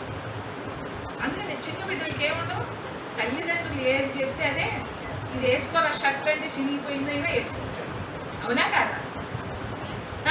ఇది బాగోలేదు మమ్మీ, కొత్తది కొను మమ్మీ, కొత్త అంటే కొంచెం వయసు వచ్చినాక కాదు. సొంత నిర్ణయాలు ఉండకూడదు, సొంత అభిప్రాయాలు అస్సలు ఉండకూడదు. నీ మనసులో బలంగా ఒకే ఒక కోరిక కలిగి ఉండాలి, నా తండ్రి నిర్ణయమే నా నిర్ణయం. వాళ్ళు ఎలాంటి వాళ్ళైనా సరే, నా కంటికి బాగా లేకపోయినా, చాలామంది అందంగా ఉంటారు కానీ కుటుంబాలు చూస్తే, నేను మొన్న చూశాను 2 రోజుల క్రితం ఒక క్రైస్తవుల్ని, వాళ్ళ పేరు చెప్పను ఎందుకంటే వాళ్ళు మహా ఫేమస్ సేవకులు, మహా ఫేమస్, 7,000 మంది వస్తారు ఆ సంఘానికి. పేరు చెప్పను. ఆ తల్లి చెప్తుంది, అతని యొక్క తల్లి చెప్తుంది, అది నిజమేందో అబద్ధమేందో దేవుడికి తెలియాలి, కానీ వాళ్ళు అన్న మాటకి చెప్తుంది. ఒక తల్లి తన కుమారుని గురించి ఎంత ఘోరంగా మాట్లాడుతుందో తెలుసా? ఆ సేవకుని గురించి ఎంత ఘోరంగా మాట్లాడుతుంది. అసలు వాళ్ళ వల్లే మాకు ప్రాణాపాయం అని చెప్తుంది తల్లి. ఈ కొడుకు కూడా అలానే చెప్తున్నాడు, నన్ను ఇంట్లోంచి బయటకు నెట్టేశారు, నా భార్యని నన్ను నెట్టేశారు, ఇలా చెప్తున్నాడు. ఆమె కూడా చెప్తుంది, ఏమని సాక్ష్యం చెప్పుకుంటాడు, మళ్ళీ నా తల్లి ప్రార్థనే అని చెప్తాడు. కానీ పెళ్ళైన నెలకి బయటకు తీసుకుని వెళ్ళిపోయాడు. పెళ్ళైన మౌకులు జాగ్రత్త, మీరేం చేసినా చేసుకున్న వాళ్ళ మీదకే వస్తుంది. ఎందుకంటే పెళ్ళైనా నెలకే బయటకు వెళ్ళారు, ఏమనంటారు, నా కొడుకు మంచాడే, అదిగో వచ్చింది కదా, అది తీసుకెళ్ళి. మన బంగారం మంచిదైతే బాగానే ఉంటుంది, మన బంగారం మంచిది కాదు, ఎవరి మీద పడి ఏడుస్తావు? తప్పు. మనం క్షమించాలి, మనం ప్రేమించాలి. కానీ క్రైస్తవులుగా అది ఆ వీడియో చూసిన తర్వాత ఎంత క్రైస్తవులుగా మనది మనమే బయట ఒక స్థాయిలో ఉన్న సేవకుని గురించి ఒక తల్లిగా మాట్లాడుకోవడం. నీకు ఉండొచ్చు, నీకు వదిలిపెట్టవచ్చు, నీకు చూడకపోవచ్చు, నీకు బాధ కలిగించవచ్చు, కానీ యూట్యూబ్లో పెట్టి వాళ్ళ గురించి అలా మాట్లాడకూడదు. నువ్వు క్రైస్తవురాలివి, అంత ప్రార్థనాపరురాలివి, ఒక సంఘాన్ని నడిపిస్తున్నావు, నీ కొడుకు అలా చేశాడంటే నువ్వే క్షమించకపోతే ఎవరు క్షమిస్తారు? ఎవరు క్షమిస్తారు? నువ్వు బయట పడేసుకున్నావు అంటే నీ పరువే పోతుంది, నీ కొడుకు పరువు పోతుంది. ఎవరి పరువు? నీ కొడుకు పరువు పోతే నీది కాదా? ఇంకా చాలా చాలా మాట్లాడారు, వాడు వీడు తప్పు, చాలా తప్పు. అది క్రైస్తవులుగా మనము అలాంటివి చేయకూడదు. క్షమించే స్వభావం ఉండాలి. ఏదో తెలుసో తెలియకో వెళ్ళిపోయారు, బయటకు వెళ్ళిపోయారు. మీది వాళ్ళకి నచ్చలేదో, వాళ్ళకి మీరు నచ్చలేదో, ఏదో ఒకటి అయిపోయింది, బయటకు వెళ్ళిపోయారు. వెళ్ళిపోయిన తర్వాత యూట్యూబ్లో పెట్టి వాళ్ళ బరువు తీసేవారు.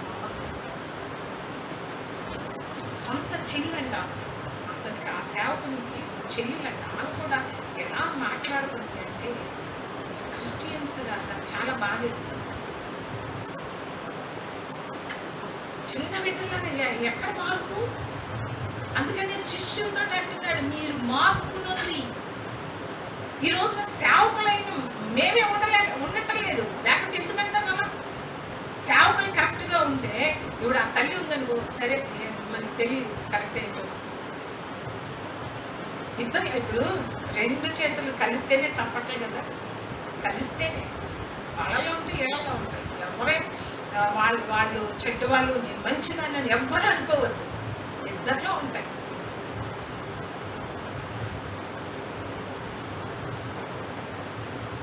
ఒక సేవకుని గురించి అలా మాట్లాడు అంటే సేవకులు ఉన్నాయి, అందరిలో ఉన్నాయి. కానీ వాళ్ళు దేవునికి భయపడాలి. విశ్వాసులు కూడా ఎవరికి భయపడాలి? దేవునికి భయపడాలి. వీళ్ళేమి పెద్ద సేవకులు అంటే పైనుంచి ఏమి ఊడిపడలేదు కదా. వాళ్ళల్లో ఉంటాయి బలహీనతలు, విశ్వాసంలో ఉంటాయి, సేవకులు ఉంటాయి, అందరిలో ఉంటాయి. కానీ ఆయన కృపను బట్టి, ఆయన దయ్యను బట్టి వాడుకుంటున్నాడు అంతే. అంతేగాని సేవకులు అంటే ఓ పెద్ద మార్పు నొందారు, వీళ్ళు మంచివాళ్ళు, ఇళ్ళలో ఏ పాపం లేదు అనుకోవటం పచ్చి అబద్ధం. అందరిలో ఉన్నాయి. కాకపోతే భయము కలిగి మనం పాపము చెయ్యకుండా ఎప్పటికప్పుడు ఈ మార్పు ఎప్పటి వరకు అని చెప్పాను, మనము చనిపోయేంత వరకు కూడా మనలో మార్పు వస్తూనే ఉండాలి. అందుకని ఒక పాట ఉంది కదా, నిలుచున్నానని తలంచుకొనువాడు, నిలుచున్నానని తలంచుకొనువాడు పడకుండునట్లు చూచుకొనుడి, నిలుచున్నానని తలంచుకొనువాడు పడకుండునట్లు చూచుకొనుడి. ఏంటంట? మనం నిలుచున్నాను, నాకేం పర్వాలేదు అని అనుకుంటే అక్కడితో నేను ఈ మార్పు ఆగిపోతాను. ప్రతిరోజు మనం చనిపోయేంత వరకు కూడా మనలో ఏం రావాలి? మార్పు వస్తూనే ఉండాలి. ఆ మార్పు ఎలాంటి మార్పు అంటే బిడ్డలు ఉండే మార్పు. హల్లెలూయా. వస్తుంది అలాంటి మార్పు. సొంత ఇష్టాలు, సొంత అభిప్రాయాలు కలిగి ఉంటున్నాం, సొంత కోరికలు. ప్రభువే అంతగా తగ్గించుకొని నా సొంత ఇష్టం కాదు, నా తండ్రి ఇష్టం నెరవేర్చడానికే నేను వచ్చాను, నా తండ్రి చిత్తమే నేను నెరవేర్చుతానని చెప్పి మనం ఎంతటి వాళ్ళు అసలు? నీ జీవితంలో ప్రతి నిర్ణయము ప్రభువుని ఆధారం చేసుకుని తీసుకుంటున్నావా? ప్రతి విషయంలో దేవుణ్ణి అడుగుతున్నావా? అడగటం లేదు. మనకి నచ్చితే అప్పుడు వెళ్తాం దేవుడు. క్షమాగుణం పిల్లల్లో ఎలాంటి క్షమాగుణం ఉంటుందో చూడండి. వాళ్ళు ఎప్పటికీ కూడా అతిశయం అనేది వాళ్ళలో ఉండదు. తొందరగా వాళ్ళు సమాధానపడేవారుగా ఉంటారు. అంతేకాదు వాళ్ళలో ఏముంటుందంటే నేర్చుకునే స్వభావం ఉంటుంది. ఏముంటుంది? నేర్చుకోవటానికి చాలా. ఇప్పుడు మన పిల్లలు మనల్ని ఎంత విసిగిస్తారో కదా, బయటికి వెళ్ళామంటే ఎంత విసిగిస్తారో తెలుసా? అదేంటి మమ్మీ, ఇదేంటి డాడీ, అదెందుకు డాడీ, ఇదెందుకు డాడీ అంటే కొత్త విషయాలు తండ్రి దగ్గర నుంచి నేర్చుకోవాలని వాళ్ళు మనకి ఇసుకలో నోరు మూసుకోరా మనకి తెలియదు. మనకి ఆ సమాధానం వాళ్ళు అడిగే క్వశ్చన్స్కి మన సమాధానం కొన్ని మనం చెప్పలేము. అలాంటప్పుడు మనం ఏమంటాం, వరే నోరు మూసుకోరా, నువ్వు కడుపును కూర్చో. ఎందుకంటే మన దగ్గర మనం చెప్పలేం కాబట్టి ఆ సమాధానం. అంటే వాళ్ళు నేర్చుకోవాలి, కొత్త విషయాలు నేర్చుకోవాలని ఆసక్తి పిల్లల్లో ఉంటుంది. అందుకని అన్నీ నేర్చుకుంటూనే ఉంటారు. ఇప్పుడు బొమ్మలు ఇవన్నీ వస్తాయి కదా, వాటితో ఏదో ట్రై చేస్తూనే ఉంటారు. వాళ్ళు ఒక్క క్షణమన్నా కదలకుండా ఉంటారా? ఒక్క క్షణం ఉండరు. ఎప్పుడు ఏదో ఒకటి కొత్త చేస్తూనే ఉంటారు. మనలో కూడా నేర్చుకునే స్వభావం ఎవరి దగ్గర నేర్చుకోవాలి? ప్రభు దగ్గర నేర్చుకునే స్వభావం ఉండాలి. అంతేకాదు వాళ్ళు ఇంకొక గుణం, చాలా మంచి గుణం కూడా ఏంటంటే దయాగుణం. ఏమంటది? మనం పెద్దాళ్ళమేమో ఇప్పుడు బజార్లో వెళ్తా ఉన్నాం, ఎవరైనా అడుక్కునేవాళ్ళు అసలు చాలా జాలిగా అసలు ఏమి లేదన్నట్టు అది అడుక్కుంటూ ఉంటాం కదా.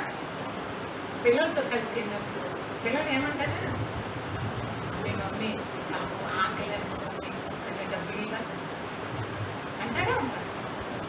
ఎంత జాలి ఉంటుందంటే, ఎంత దయ ఉంటుందంటే పిల్లల్లో, అంత దయ ఉంటుంది. పెద్దలేండి, అరే నీకు తెలియదు, నోరు మూసుకోవాలి, వాళ్ళ దగ్గర చాలా డబ్బులు ఉంటాయి కదా. మనం ఏమంటాం? నేను చెప్పాను కదా, మన మన మన స్వభావం ఎలా ఉంటుందంటే, ఇంతకుముందు అదే జ్వాల ఇంటికి వెళ్ళినప్పుడు చెప్పా కదా, ఏలియన్ ఫ్రెండ్స్ వస్తారు కదా, ఏలియన్ ఫ్రెండ్స్ వస్తే ఏమైనా పెట్టామనుకో ఏలియన్కి కమ్మా తీసుకెళ్ళి ఫ్రెండ్స్కి పెట్టేస్తాం.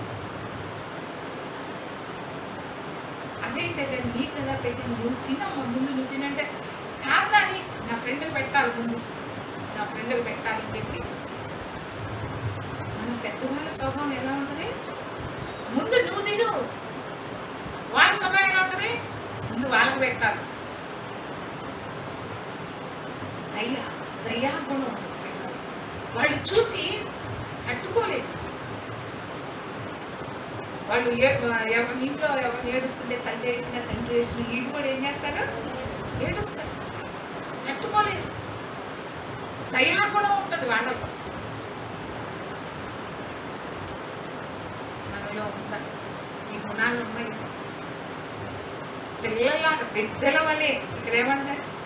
మీరు మార్పు నుండి బిడ్డల వంటి వారైతేనే కానీ పరలోక రాజ్యంలో ప్రవేశిస్తారని మీతో నిశ్చయముగా చెప్పుచున్నాను. హల్లెలూయా. ఉందా? దయాగుణం ఉందా మనలో? కఠిన హృదయాలు. అంతేకాదు వాళ్ళలో ఇంకొకటి ఏంటంటే వాళ్ళకి నమ్మకం. తండ్రి మీద ఎలాంటి నమ్మకం? విశ్వాసం. తండ్రి ఏది చెప్తే అది చేస్తారు. ఎంత నమ్మకం అంటే, చిన్నప్పుడు మనము పిల్లల్ని అన్నం తినిపించేటప్పుడు ఏం చెప్తాము? ఒక భూషాడు వస్తున్నాడని, లేకపోతే చందమామని చూపించి ఏం కథలు చెప్తూ ఉంటారు కదా. అవి వాళ్ళు నిజమే నమ్ముతారా లేదా? నమ్ముతారు. ఒకసారి అలెగ్జాండర్ అంటే ఎవరు పత్రికల వాళ్ళు మరి ఎవరో కానీ వచ్చి అడిగారండి, అసలు నీ విజయానికి కారణం ఏంటి?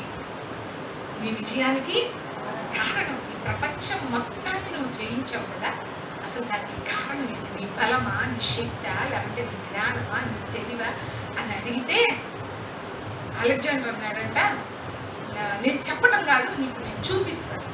నేను ఎలా ఈ ప్రపంచం మొత్తాన్ని నేను ఎలా జయించానో మీరు అడిగారు, కానీ నేను చూపిస్తానని చెప్పి అక్కడ ఒక పని అతను పిలిచాడంట. పిలిస్తే అతను వచ్చిన తర్వాత పక్కనే చెరువు ఉన్నాడు. అది దాంట్లో పడితే ఎవరో బతకరు. ఆ చెరువు ఉంది, దాంట్లో మొసళ్ళు ఉన్నాయి. అయితే రాగానే అన్నాడంట, ఆ చెరువులో దూకాడు. అంతే, దూకేశాడు. పక్కాళ్ళు వీళ్ళు అడిగటానికి వచ్చిన వాళ్ళు అన్నారంట, అయ్యో అదేంటండి అట్లా దూకేశాడేంటి, అయ్యో దానిలో పడితే చచ్చిపోతారు అని అంటే, అప్పుడు అన్నాడు అలెగ్జాండర్, నేను జయించడానికి కారణం ఇలాంటి వాళ్ళు ఉన్నారు నా దగ్గర. ఎలాంటి వాళ్ళు? అసలు వాడు ఆలోచించాడా ఏమన్నా? దూకు అంటే, ఎందుకయ్యా దాంట్లో దూకితే చచ్చిపోతాడు కదా, ఎందుకు నన్ను దూకమంటావు అని అడిగాడా? అడగలేదు, దూకేశాడు. అంటే అలాంటి నమ్మకమైన వాళ్ళు ఉన్నారు నా దగ్గర, అందుకని నేను ఈ ప్రపంచాన్ని జయించాను. నా తెలివి కాదు, నా జ్ఞానం కాదు, నా బలం కాదు. ఈ రోజున ప్రతి ఒక్కళ్ళు ఎవరినైనా సరే నేను చెయ్యంటే అది వెనక ముందు ఆలోచించకుండా చేసేస్తారు. దూకమంటే దూకేశాడు, ఆలోచించలా, అయ్యో దాంట్లో దూకితే ఎట్లా చచ్చిపోతాను, నా భార్య ఎట్లా, నా పిల్లలు ఎట్లా అని ఆలోచించాడా? అది నమ్మకం. తండ్రి ఏది చెప్తే, సముద్రంలో నడువంటే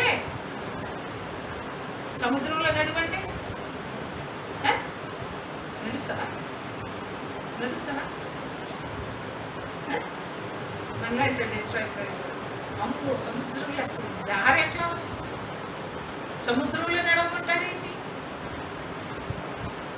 మనల్ని చంపటానికే దేవుడు ఎప్పుడు చంపడం, బతికిస్తాడు. నమ్మాలి మనం. పసిపిల్లలు వాళ్ళ మాట అది అర్థం కాకపోయినా సరే, ఆ మాట అర్థం కాకపోయినా సందేహం ఉన్నప్పటికీ కూడా ఆ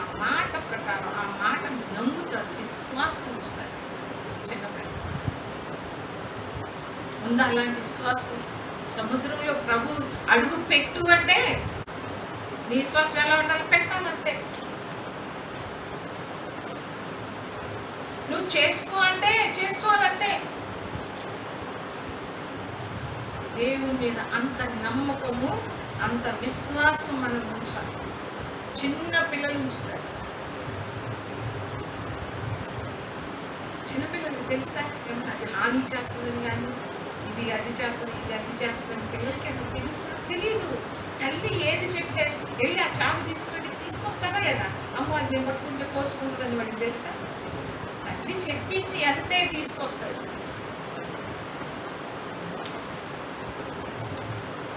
హల్లెలూయా. ఈ గుణ లక్షణాలు అంటే బిడ్డల వంటి వారైతేనే కానీ, బిడ్డల వంటి వారు అలాంటి వారుగా మనం ఉంటున్నాము. ఈ లక్షణాలన్నీ మనలో ఉన్నాయా? అతిశయం, మనలో ఎంత అతిశయం ఉంటుందో, ఏమి చూసుకొని మనలో అతిశయం. ఒక్కరోజు అన్నం తినకపోతే మోషన్స్ అయితే అప్పుడు తెలుస్తుంది నువ్వేంటి. అందుకనే నరులారా అంటు, నరపుత్రుడా అని పిలుస్తుంది. నువ్వు ఎంత చేసినా, నీకు ఎన్ని ఉన్నా, నువ్వు నరుడువే, నువ్వు పురుగువే, నువ్వు బలహీనుడివే, నువ్వు చేతగాని వాడివే. నీకు ఉండొచ్చు, అన్నీ ఉండొచ్చు, కానీ దేవుని దృష్టిలో నువ్వెంత నరుడు, పురుగు. ఎందుకు మనకు అతిశయం? నువ్వు మంచిదానికి కావచ్చు, మంచివాడికి కావచ్చు, నీకు అన్ని తలాంతులు ఉండొచ్చు, ఎందుకు నీకు అతిశయం? క్షమించలేని గుణం. ఎదుటాలు వచ్చి క్షమించమని అడిగినా కూడా ఆ క్షమించే గుణం మనలోకి రాదు. నిజంగా ఆ క్షమించమని అడిగినప్పుడు నువ్వు ఇంకా మనసులో ఏమీ లేకుండా వాళ్ళని క్షమిస్తున్నావా? చిన్నపిల్లలకి మళ్ళీ ఉండదు, రెండో ఆలోచన ఉండవు.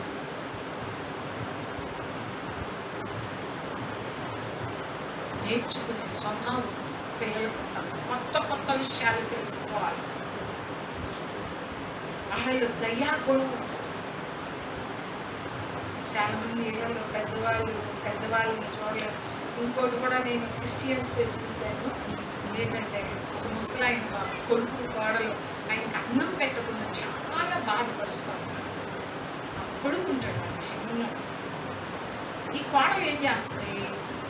ఆ ముందు రోజు రాత్రి చెడిపోయిన అన్నం తీసుకొచ్చి పెడతాం ముసలాయన ఆ తాతకి. పాపం ఈ వెళ్ళి అడుగుతాడు తల్లి, ఎందుకు నువ్వు ఆ అన్నం ఎందుకు తాతకు పెడుతున్నావు అంటే, నీకు తెలియదు ఊరుకో, నువ్వు మూసుకో అని చెప్పి కొడుకుని మాట్లాడి తీసుకెళ్ళి ఆ పళ్ళెం అలా పిసిరేస్తుంది. పాప ముసలాయన అట్లా తీసుకొని చూస్తే వాసన వస్తుంది, కన్నీరు కానిస్తాం. అప్పుడు తల్లి కొడుకు కూడా పెట్టిందన్న. కొడుకు కూడా పెడితే ఆ పళ్ళెం తీసుకెళ్ళి వాళ్ళ తాత ఎలా ఉన్నాడంటే ఇంత గడ్డం తీసుకొని ఎలా ఉన్నాడంటే చూడటానికి అస్సలు బాగోదు. తీసుకెళ్ళి అన్నం ముద్దలు కలిపి తాత నోట్లో పెడుతున్నాడు. తినుతాక నువ్వు తినుతాక. ఎలాంటి గుణం మనకు ఉంటుందా? గుణం ఉంటుందా?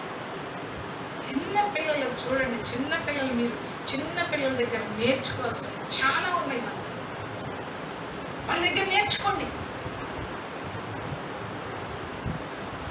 ఎలాంటి దయ కలిగిన స్వభావం అంటే ఆ గుణం కలిగి ఉంటారు. చాలా ముచ్చటేస్తారు, ఒకసారి ఏడుపు కూడా వస్తుంది. ఆ చిన్న పిల్లల్లో ఉన్న ఆ ప్రేమ, కల్మషం లేని ప్రేమ,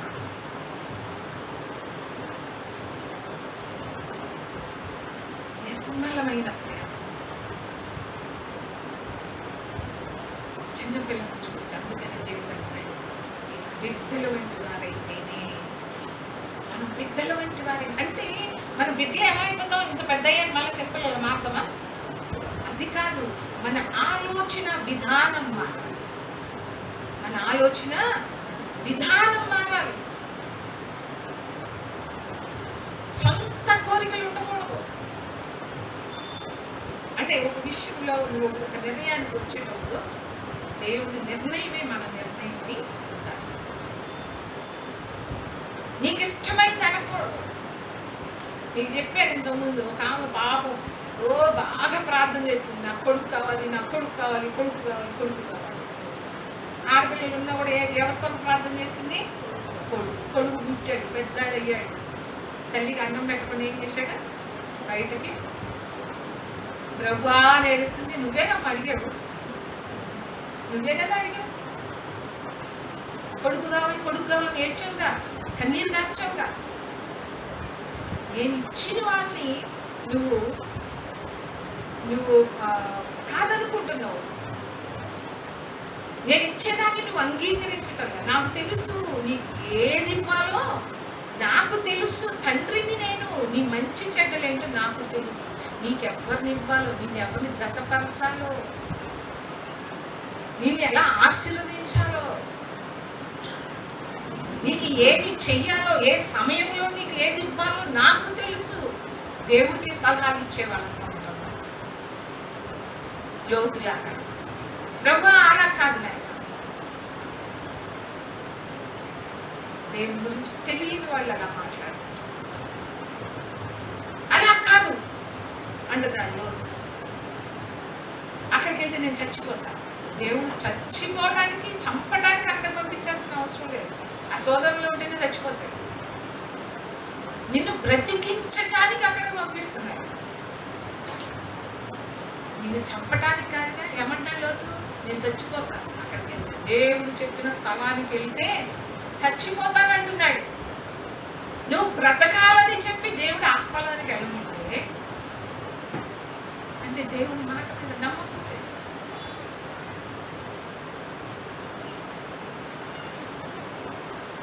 దేవుడు మన జీవితంలో ప్రతి ఒక్కరు హృదయంలో బలంగా కోరుకోవాల్సింది అది. ప్రభువా నువ్వు ఏది ఇచ్చినా నాకు ఇష్టం, నా తండ్రి. ఏది ఇచ్చినా మొదట మనకి అది ఆశీర్వాదకరంగా లేకపోవచ్చు, కానీ తర్వాత దేవుని ఆశీర్వాదకరంగా మార్చగలిగిన దేవుడు. ఇస్సాకు మిక్కిలి అభివృద్ధి చెందే వరకు క్రమక్రమముగా ఆశీర్వదించబడ్డాడు. హల్లెలూయా. మనం ఎలా ఉంటున్నాం? దేవుడి నిర్ణయమే నాన్నుంటే ప్రభువా నీ ఇష్టానికి వ్యతిరేకంగా, ప్రభువా అది చిన్నది కానీ పెద్దది కానీ, అది ఎలాంటిదైనా సరే, ఎలాంటి దీవెనైనా సరే, అది ఎలాంటి మంచిదైనా సరే, నీ చిత్తం లేకుండా, నీ నిర్ణయం లేకుండా నా జీవితంలోకి ఏది వద్దు ప్రభువా. నేను శ్రమ పట్టడం నీకు ఇష్టమా? ఓకే, ఆ శ్రమ నాకు కావాలి. నీకు ఇష్టమైంది ఏదో అదే నా జీవితంలో జరగాలి, నువ్వు నిర్ణయించిందే నా జీవితంలో జరగాలి అని అనుకున్నామా? ఎప్పుడన్నా తండ్రి మీద నమ్మకం లేకపోతే అడగడం.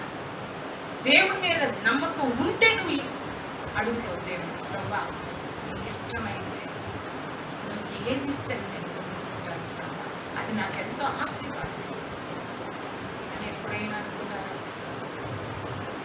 కాబట్టి బిడ్డల్లాగా మనము తగ్గించుకునే వారిగా ఉండాలి.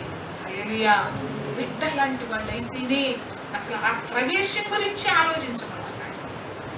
మీరు బిడ్డల్లాగా మార్పు పొందితేనే ఆ లోపలికి ప్రవేశం. తర్వాత గొప్పవాడ సగం తర్వాత, ఆ స్థాయి గురించి తర్వాత ఆలోచించు. ముందు నువ్వు ఆలోచించాల్సింది ఏంటి? ప్రవేశం గురించి. హల్లెలూయా. బిడ్డల వంటి వారు అయితేనే మీరు పరలోక రాజ్యంలో ప్రవేశిస్తారు. హల్లెలూయా. అలాంటి కృప మనందరికీ దేవుడు దయచేయగా. ఆమేన్.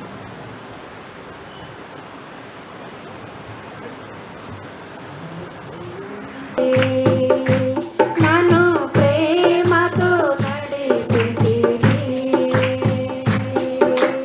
తల్లి ఒడిలో కవలి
మంచి మాట, ఒక మాట చెప్పండి, మీకు అర్థమైన మాట, మీరు గ్రహించుకున్నటువంటి మాట. లాస్ట్ జస్ట్ ఒక్క నిమిషానికి ముందు, ముగించబోయే ముందు ఒక్క నిమిషానికి ముందు.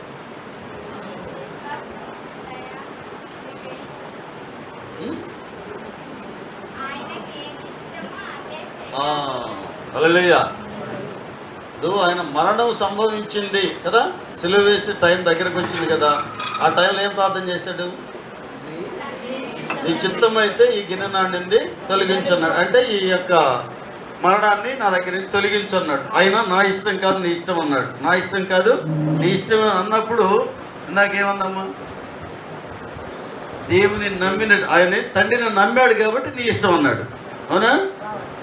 తండ్రిని పూర్తిగా నమ్మాడు కాబట్టి, అంటే ఉండటమో పోవటం అనేది ఆయన ఇష్టమే.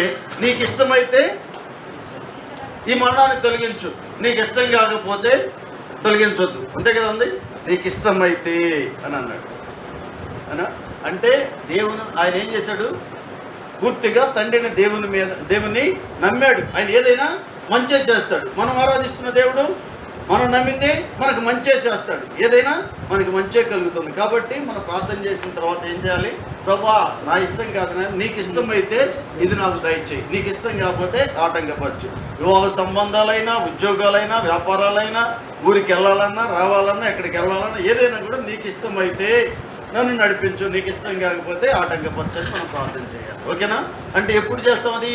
దేవుని మీద నమ్మకం ఉంచినటువంటి వాళ్ళు చేస్తారు ఈ ప్రార్థన. దేవుని మీద నమ్మకం లేనటువంటి వాళ్ళు ఏం చేస్తారు? నాకి నాకి నాకి నాకి నాకి నాకి. అవునా? అర్థమైందా? ఏం చెప్పింది? ఏమో నా ఇంకా చూస్తున్నారు, మూతులు మాత్రం గొడ్లు అడ్డం కట్టు నా ఇంకా చూస్తున్నారు. నేను చెప్పిన ఏందో అర్థం కాల. దేవుని నమ్మినటువంటి వారు దేవుని మీద ఆధారపడతారు. నీకు ఇష్టమైతే ఇది చేయి నాయనా అని దేవుని మీద ఇష్టపడతారు. అంటే అది నాకు కలగటం నీకు ఇష్టం లేకపోతే చేయొద్దని అర్థం. అంతే కదా? అంటే మనకు మంచి ఏదో చెడో తెలియదు, ఆయనకి తెలుసు. ఓకేనా? కాబట్టి మనం ఏం చేయాలి? దేవుని మీద నమ్మి దేవుణ్ణి చెప్పాలి, మొత్తం దేవుని మీద భారం వేయాలి. నీకు ఇష్టమైతే చేయి నాయన. ఓకేనా? ప్రార్థన చేసుకున్నాం.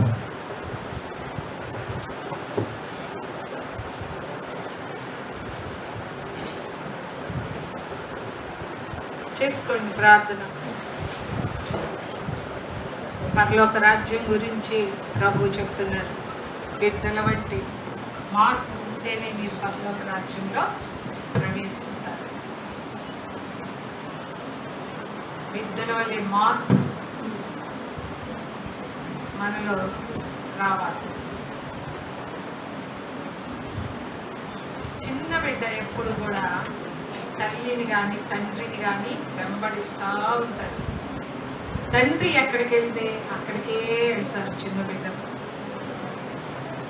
వెంబడించేవారిగా శిష్యులు ఎలా వెంబడించారు? అన్ని విడిచిపెట్టి ఎలా వెంబడించారు? ప్రభువునే వెంబడించారు. ఒక బిడ్డ తండ్రిని ఎలా వెంబడిస్తుందో అలాగూ చిన్న పిల్లలుగా మనల్ని ఉండాలంటున్నాడు. అంటే మనము కూడా తండ్రిని వెంబడించేవారిగా ఉండాలి. శిష్యులు విడిచిపెట్టారు, వెంబడించారు.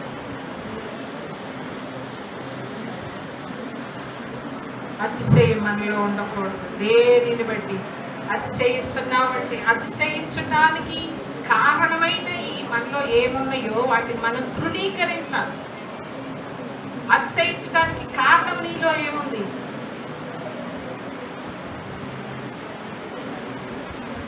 దేనిని బట్టి మన అతిశయం? అతిశయించడానికి కారణాలు ఎన్నో ఉన్నాయి. వాటిని తృణీకరించే వారిగా ఉండాలి.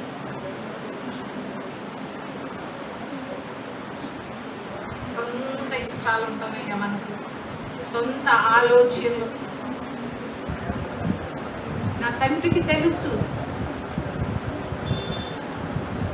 నాకేది మంచిదో, నా తండ్రికి తెలుసు.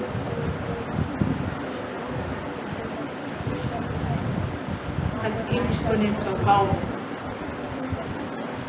సమాధానపడే స్వభావం, క్షమించే స్వభావం.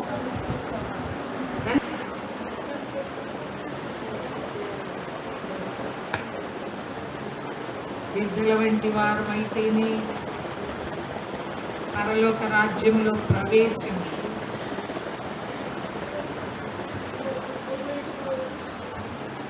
క్షమిస్తున్నావా ఇతరులని? ఇతరుల పట్ల దయాగుణం కలిగి ఉంటున్నావా?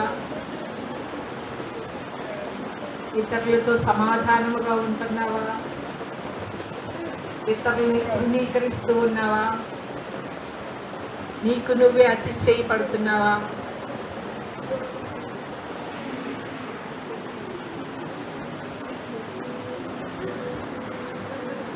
అని వెంబడించేవారిగా ఉన్నారు.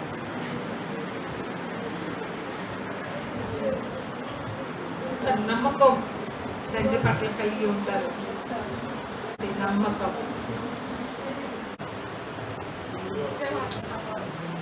వచ్చే వారం సహవాసం ఉంటుంది, బాప్తిస్తాలు కూడా ఉన్నాయి. వచ్చే వారంలో సోమవారం అక్కడ ఆదివారం నాడు చర్చ అయిపోయిన తర్వాత, ప్రేయర్ అయిపోయిన తర్వాత సహవాసాలు ఉంటాయి, అది బాప్తిస్తాలు ఉంటాయి.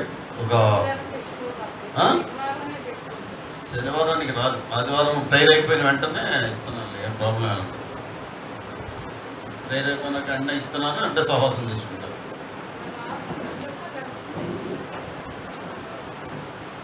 ఇప్పుడే అదే టైంలో ఇస్తున్నాను కదా, ఎందుకంటే కొంచెం వాక్యం విన్న తర్వాత కూడా కొంచెం వాళ్ళలో బలం పొందుకుంటారు, వాక్యం తీసుకునేటువంటి వాళ్ళని ఉద్దేశంతో అట్లా ఆలోచన చేస్తారు. వాక్యం అయిపోయినాక సహవాసం, తర్వాత ఆ సహవాసం తీసుకునే వాళ్ళకి కొంచెం బలపడతారు కదా.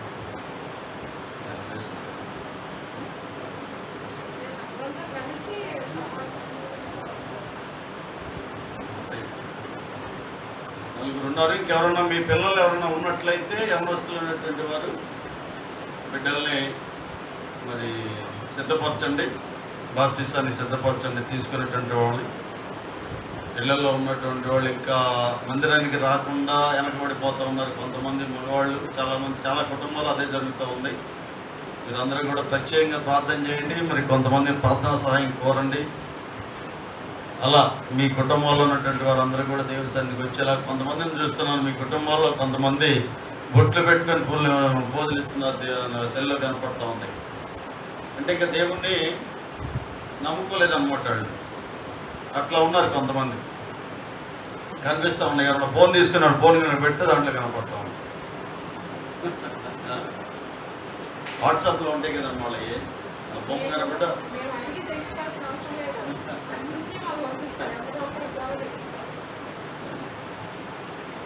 మీ చిత్రాలని తెలిసి, మీరు చేసే చిత్రాలని తెలిసింది. ఎందుకంటే ఇక్కడికి వచ్చినప్పుడు ఏదో భక్తిగా నటించడం కాదమ్మా, దేవుడు చూస్తున్నాడు. మేము కనుక చూడాల్సింది, మేము చూస్తే మీకు ఉపయోగం ఏంటి? దేవుడు కదా మిమ్మల్ని చూడాల్సింది, మిమ్మల్ని ఆశీర్వదించాల్సింది, దేవుని కృపను కదా మీరు పొందుకునేది. మా దగ్గర కాదు.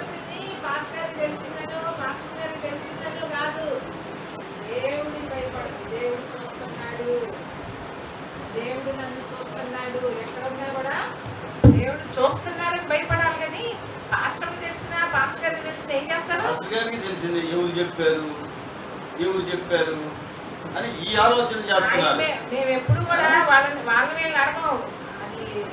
అది అలాగే దేవుడు తెలియజేస్తాడు అంతే.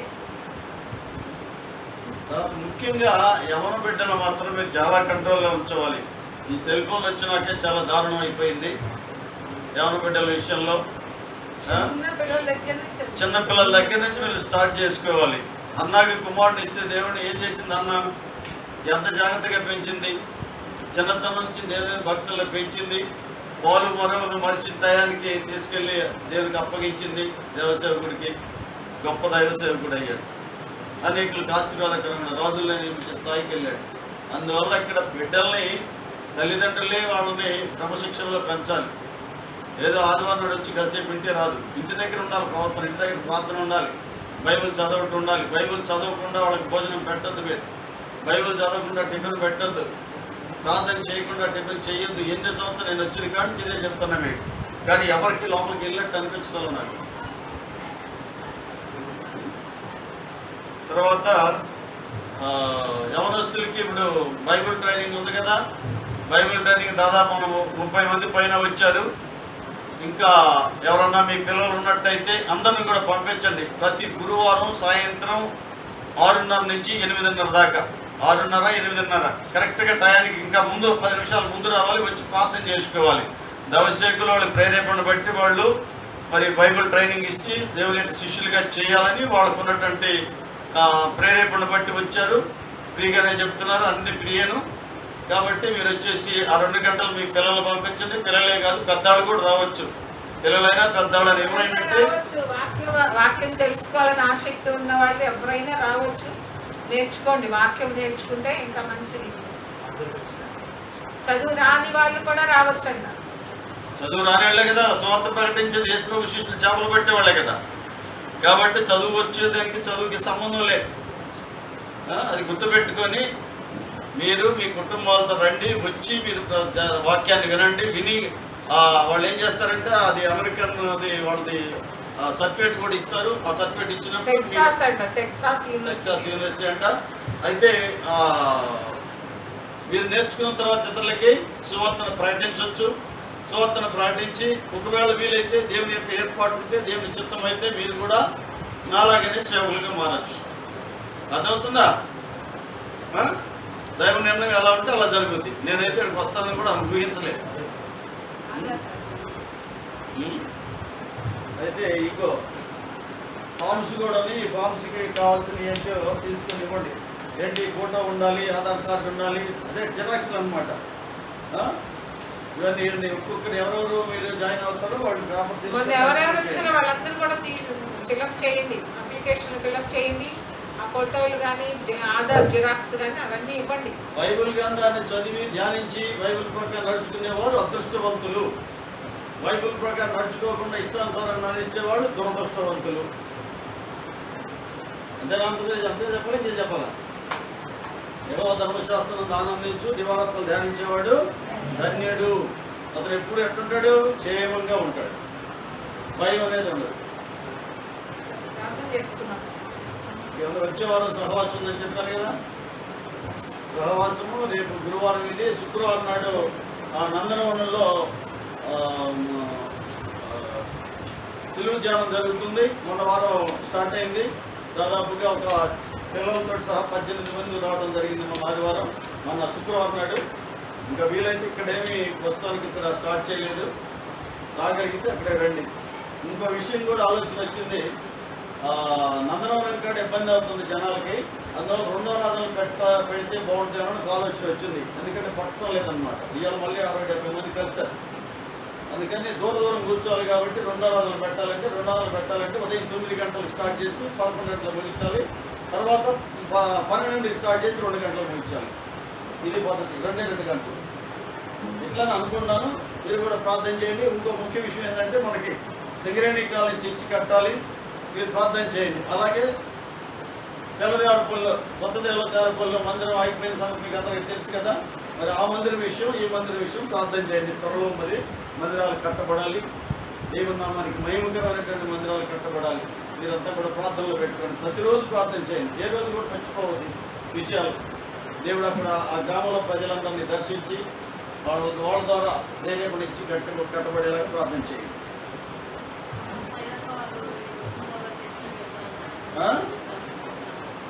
సైదమ్మ వాళ్ళు ఈ 2-3 రోజుల్లో మళ్ళీ టెస్ట్కి వెళ్తారంట. నెగిటివ్ వచ్చేలాగా ప్రార్థన చేయండి. ఆమె దేవుడి దయ వల్ల ఆమె తగ్గిందంట. వాళ్ళ అక్కకి ఇంటికి వచ్చిందంట. అలాగే సతీష్ మన నెల అయిపోయిన తర్వాత మళ్ళీ స్కానింగ్ కోసం వెళ్ళినప్పుడు అది దేవుడి కృపను బట్టి అది మంచి రిజల్ట్స్ వచ్చింది. ఏమి లేదని దాన్ని బట్టి సాక్ష్యం చెప్తున్నామని దేవుడి కృపను బట్టే అలాంటి రిపోర్ట్లు వచ్చినాయి, నార్మల్ రిపోర్ట్లు వచ్చినాయి.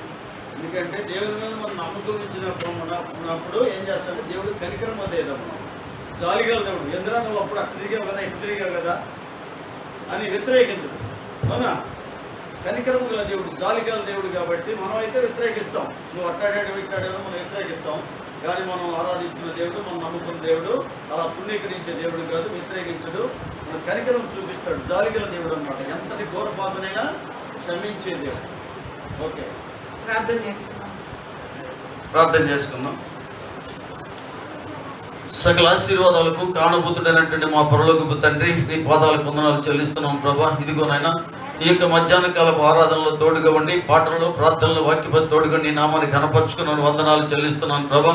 బిడ్డలు విన్నటువంటి వాక్యం నాయన, బిడ్డల హృదయాల్లో విత్తబడిన వాక్యం 30 60 100 ఫలించే భాగ్యాన్ని దయచేసి వేడుకుంటున్నాను ప్రభా. సహాయం చేయ కృప చూపునైనా, ముఖ్యంగా బిడ్డలకి నైనా ప్రభా, నీ అందరి నైనా ప్రగాఢమైన విశ్వాసాన్ని, సంపూర్ణమైనటువంటి విశ్వాసాన్ని బిడ్డలకు దయచేసి ప్రతినిత్యము కూడా ప్రభా నేను స్తుతించి కొనియాడే భాగ్యాన్ని బిడ్డలకు దయచేసి వేడుకుంటున్నాను ప్రభా. స్తుతియాగము చేయకూడదు, నన్ను మహింపరచుడన్నావు గారు ప్రభా. నీ నామాన్ని మహింపరిచే బిడ్డలుగా, ఘనపరిచే బిడ్డలుగా చేయని వేడుకుంటున్నాను ఆయన. స్తోత్రాలు ప్రభా. సహాయం చేయ కృప చూపున, దయ చూపున ఆయన. తప్పిపోయిన బిడ్డలందరూ కూడా తిరిగి నీ వైపు చూసి నీ కృపను పొందుకునే బిడ్డలుగా చేయని వేడుకుంటున్నాను ప్రభా. అజ్ఞానంతో వివేకంతో తప్పిపోవచ్చున్నారు ప్రభా. అయ్యా, అటు వారిలో విత్తబడి 100 ఫలించుటకు సహాయం చేయని వేడుకుంటున్నాను ఆయన. స్తోత్రాలు ప్రభా. కూడి వచ్చిన బిడ్డలు జ్ఞాపకం చేసుకుని ఎవరైతే అనారోగ్యంతో ఉన్నారో వారిని ముట్టి స్వస్థపరిచి మంచి ఆరోగ్యాన్ని దయచేయని వేడుకుంటున్నాను ప్రభా. సమాధానం లేని కుటుంబాల్లో సమాధానం దయచేయను, చెదిరిన కుటుంబాలను తిరిగి కట్టమని వేడుకుంటున్నాను ప్రభా. ఎందుకంటే నీకు అసాధ్యమైనది ఏది లేదు కనుక నేను ఆ చెదిరిన కుటుంబాలను తిరిగి కట్టినైనా ప్రభా నీ కృపకు పాత్రలుగా చేయమని వేడుకుంటున్నాను ఆయన. స్తోత్రాలకు సహాయం చేయనైనా. ఇదిగోనైనా ప్రభా, అయ్యా వివాహం కావాల్సినటువంటి బిడ్డలు ఉన్నారు ప్రభా, వారికి సాటిన సహాయాన్ని దయచేసి పరిశుద్ధం జరగడానికి సహాయం చేయని వేడుకుంటున్నాను ప్రభా. అయ్యా స్తోత్రాలు సహాయం చేయ. చదువుతున్నారు బిడ్డలు ఉన్నారు, చదువులు వద్దలు చేసి ఇంకా ఉన్నతమైన చదువులు చదివి నీ నామం మహిమ ఘనత కొరకు జీవించే బిడ్డలుగా చేయని వేడుకుంటున్నాను ప్రభా. సహాయం చేయనైనా. ఇదిగో నేను ఇంకా నేను యవ్వన బిడ్డలు ఉన్నారు ప్రభా, యవ్వన బిడ్డలు తొట్టిల్లిపోకుండా, లోకంతో స్నేహం చేయకుండా నీతో స్నేహం చేసే బిడ్డలుగా చేయని వేడుకుంటున్నాను ప్రభా. అయ్యా స్తోత్రాలు నాయన. ఇదిగో నేను యవ్వన బిడ్డలు ప్రభా, అయ్యా అదిగో నేను ప్రభా దినదినమైన ప్రభా ఆత్మల ఒత్తిడి సహాయం చేయని వేడుకుంటున్నాను ప్రభా. అయ్యా స్తోత్రాలు ప్రభా. కృప చూపునైన దయచూపును వేడుకుంటున్నాను. అపవాది గడి బంధకాల్లో చిక్కుకోకుండా నీ కాపుదక్షం దయచేయి ప్రభా. నీ సన్నిధిని ఎల్లవేళ తోడుగా ఉంచమని వేడుకుంటున్నాను ప్రభా. బిడ్డలు చేయి పట్టుకుని నడిపించమని వేడుకుంటున్నాను ఆయన. స్తోత్రాలు ప్రభా. చేతి పనులు లేని బిడ్డలకి చేతి పనులు దయచేయను ఆయన. ఉద్యోగం లేని ఉద్యోగాలు దయచేయని వేడుకుంటున్నాను ప్రభా. అయ్యా స్తోత్రం నాయన. సహాయకుడా సహాయం చేయి ప్రభా. కృప చూపునైన దయచూపును వేడుకుంటున్నాను ప్రభా. ఇంకా ఇందుకు నేను బిడ్డలు ప్రభా బిడ్డలు అప్పులు భారించి కూడా విడిపించమని వేడుకుంటున్నాను నేను. స్తోత్రాలు ప్రభా. ఎందుకో నేను కొంతమంది బిడ్డలైతే తావుడైన దురంత బంధకాల్లో చిక్కినైనా ప్రభా, అయ్యా నీకు దూరం అయిపోయారు ప్రభా. అపవాది గడి బంధకాల్లో చిక్కి దూరం అయిపోతున్నారు ప్రభా. ఆ అపవాది గడి తల చితకదొక్కినైనా ప్రభా, తాకుండా అసహించుకునే మనసును పుట్టించినైనా తిరిగి నీ సన్నిధికి వచ్చినైనా నీ కృపను పొందుకునే బిడ్డలుగా వచ్చి వేడుకుంటున్నాను ప్రభా. సహాయం చేయి ప్రభా. ఇదిగో నేను బిడ్డల హృదయాలను వండినైనా బిడ్డల హృదయాల్లో నీ సన్నిధి సంతోషాన్ని సమాధాన సమృద్ధిని అంకించమని కూడి వచ్చిన బిడ్డలందరినీ కూడా నిండాలుగా దీవించి ఆశీర్వించమని యేసయ్య నామమున అడిగి వేడుకొంచున్నాను తండ్రి. ఆమేన్. ప్రభు అయిన యేసుక్రీస్తు కృపయు, దేవుని ప్రేమయు, పరిశుద్ధాత్మ యొక్క అన్యోన్య సహవాసమును ఇప్పుడును ఎల్లప్పుడును కూడిన మనందరికీ సకల పరిశుద్ధులకును తోడయుండును గాక. ఆమేన్. అందరికీ వందనాలు.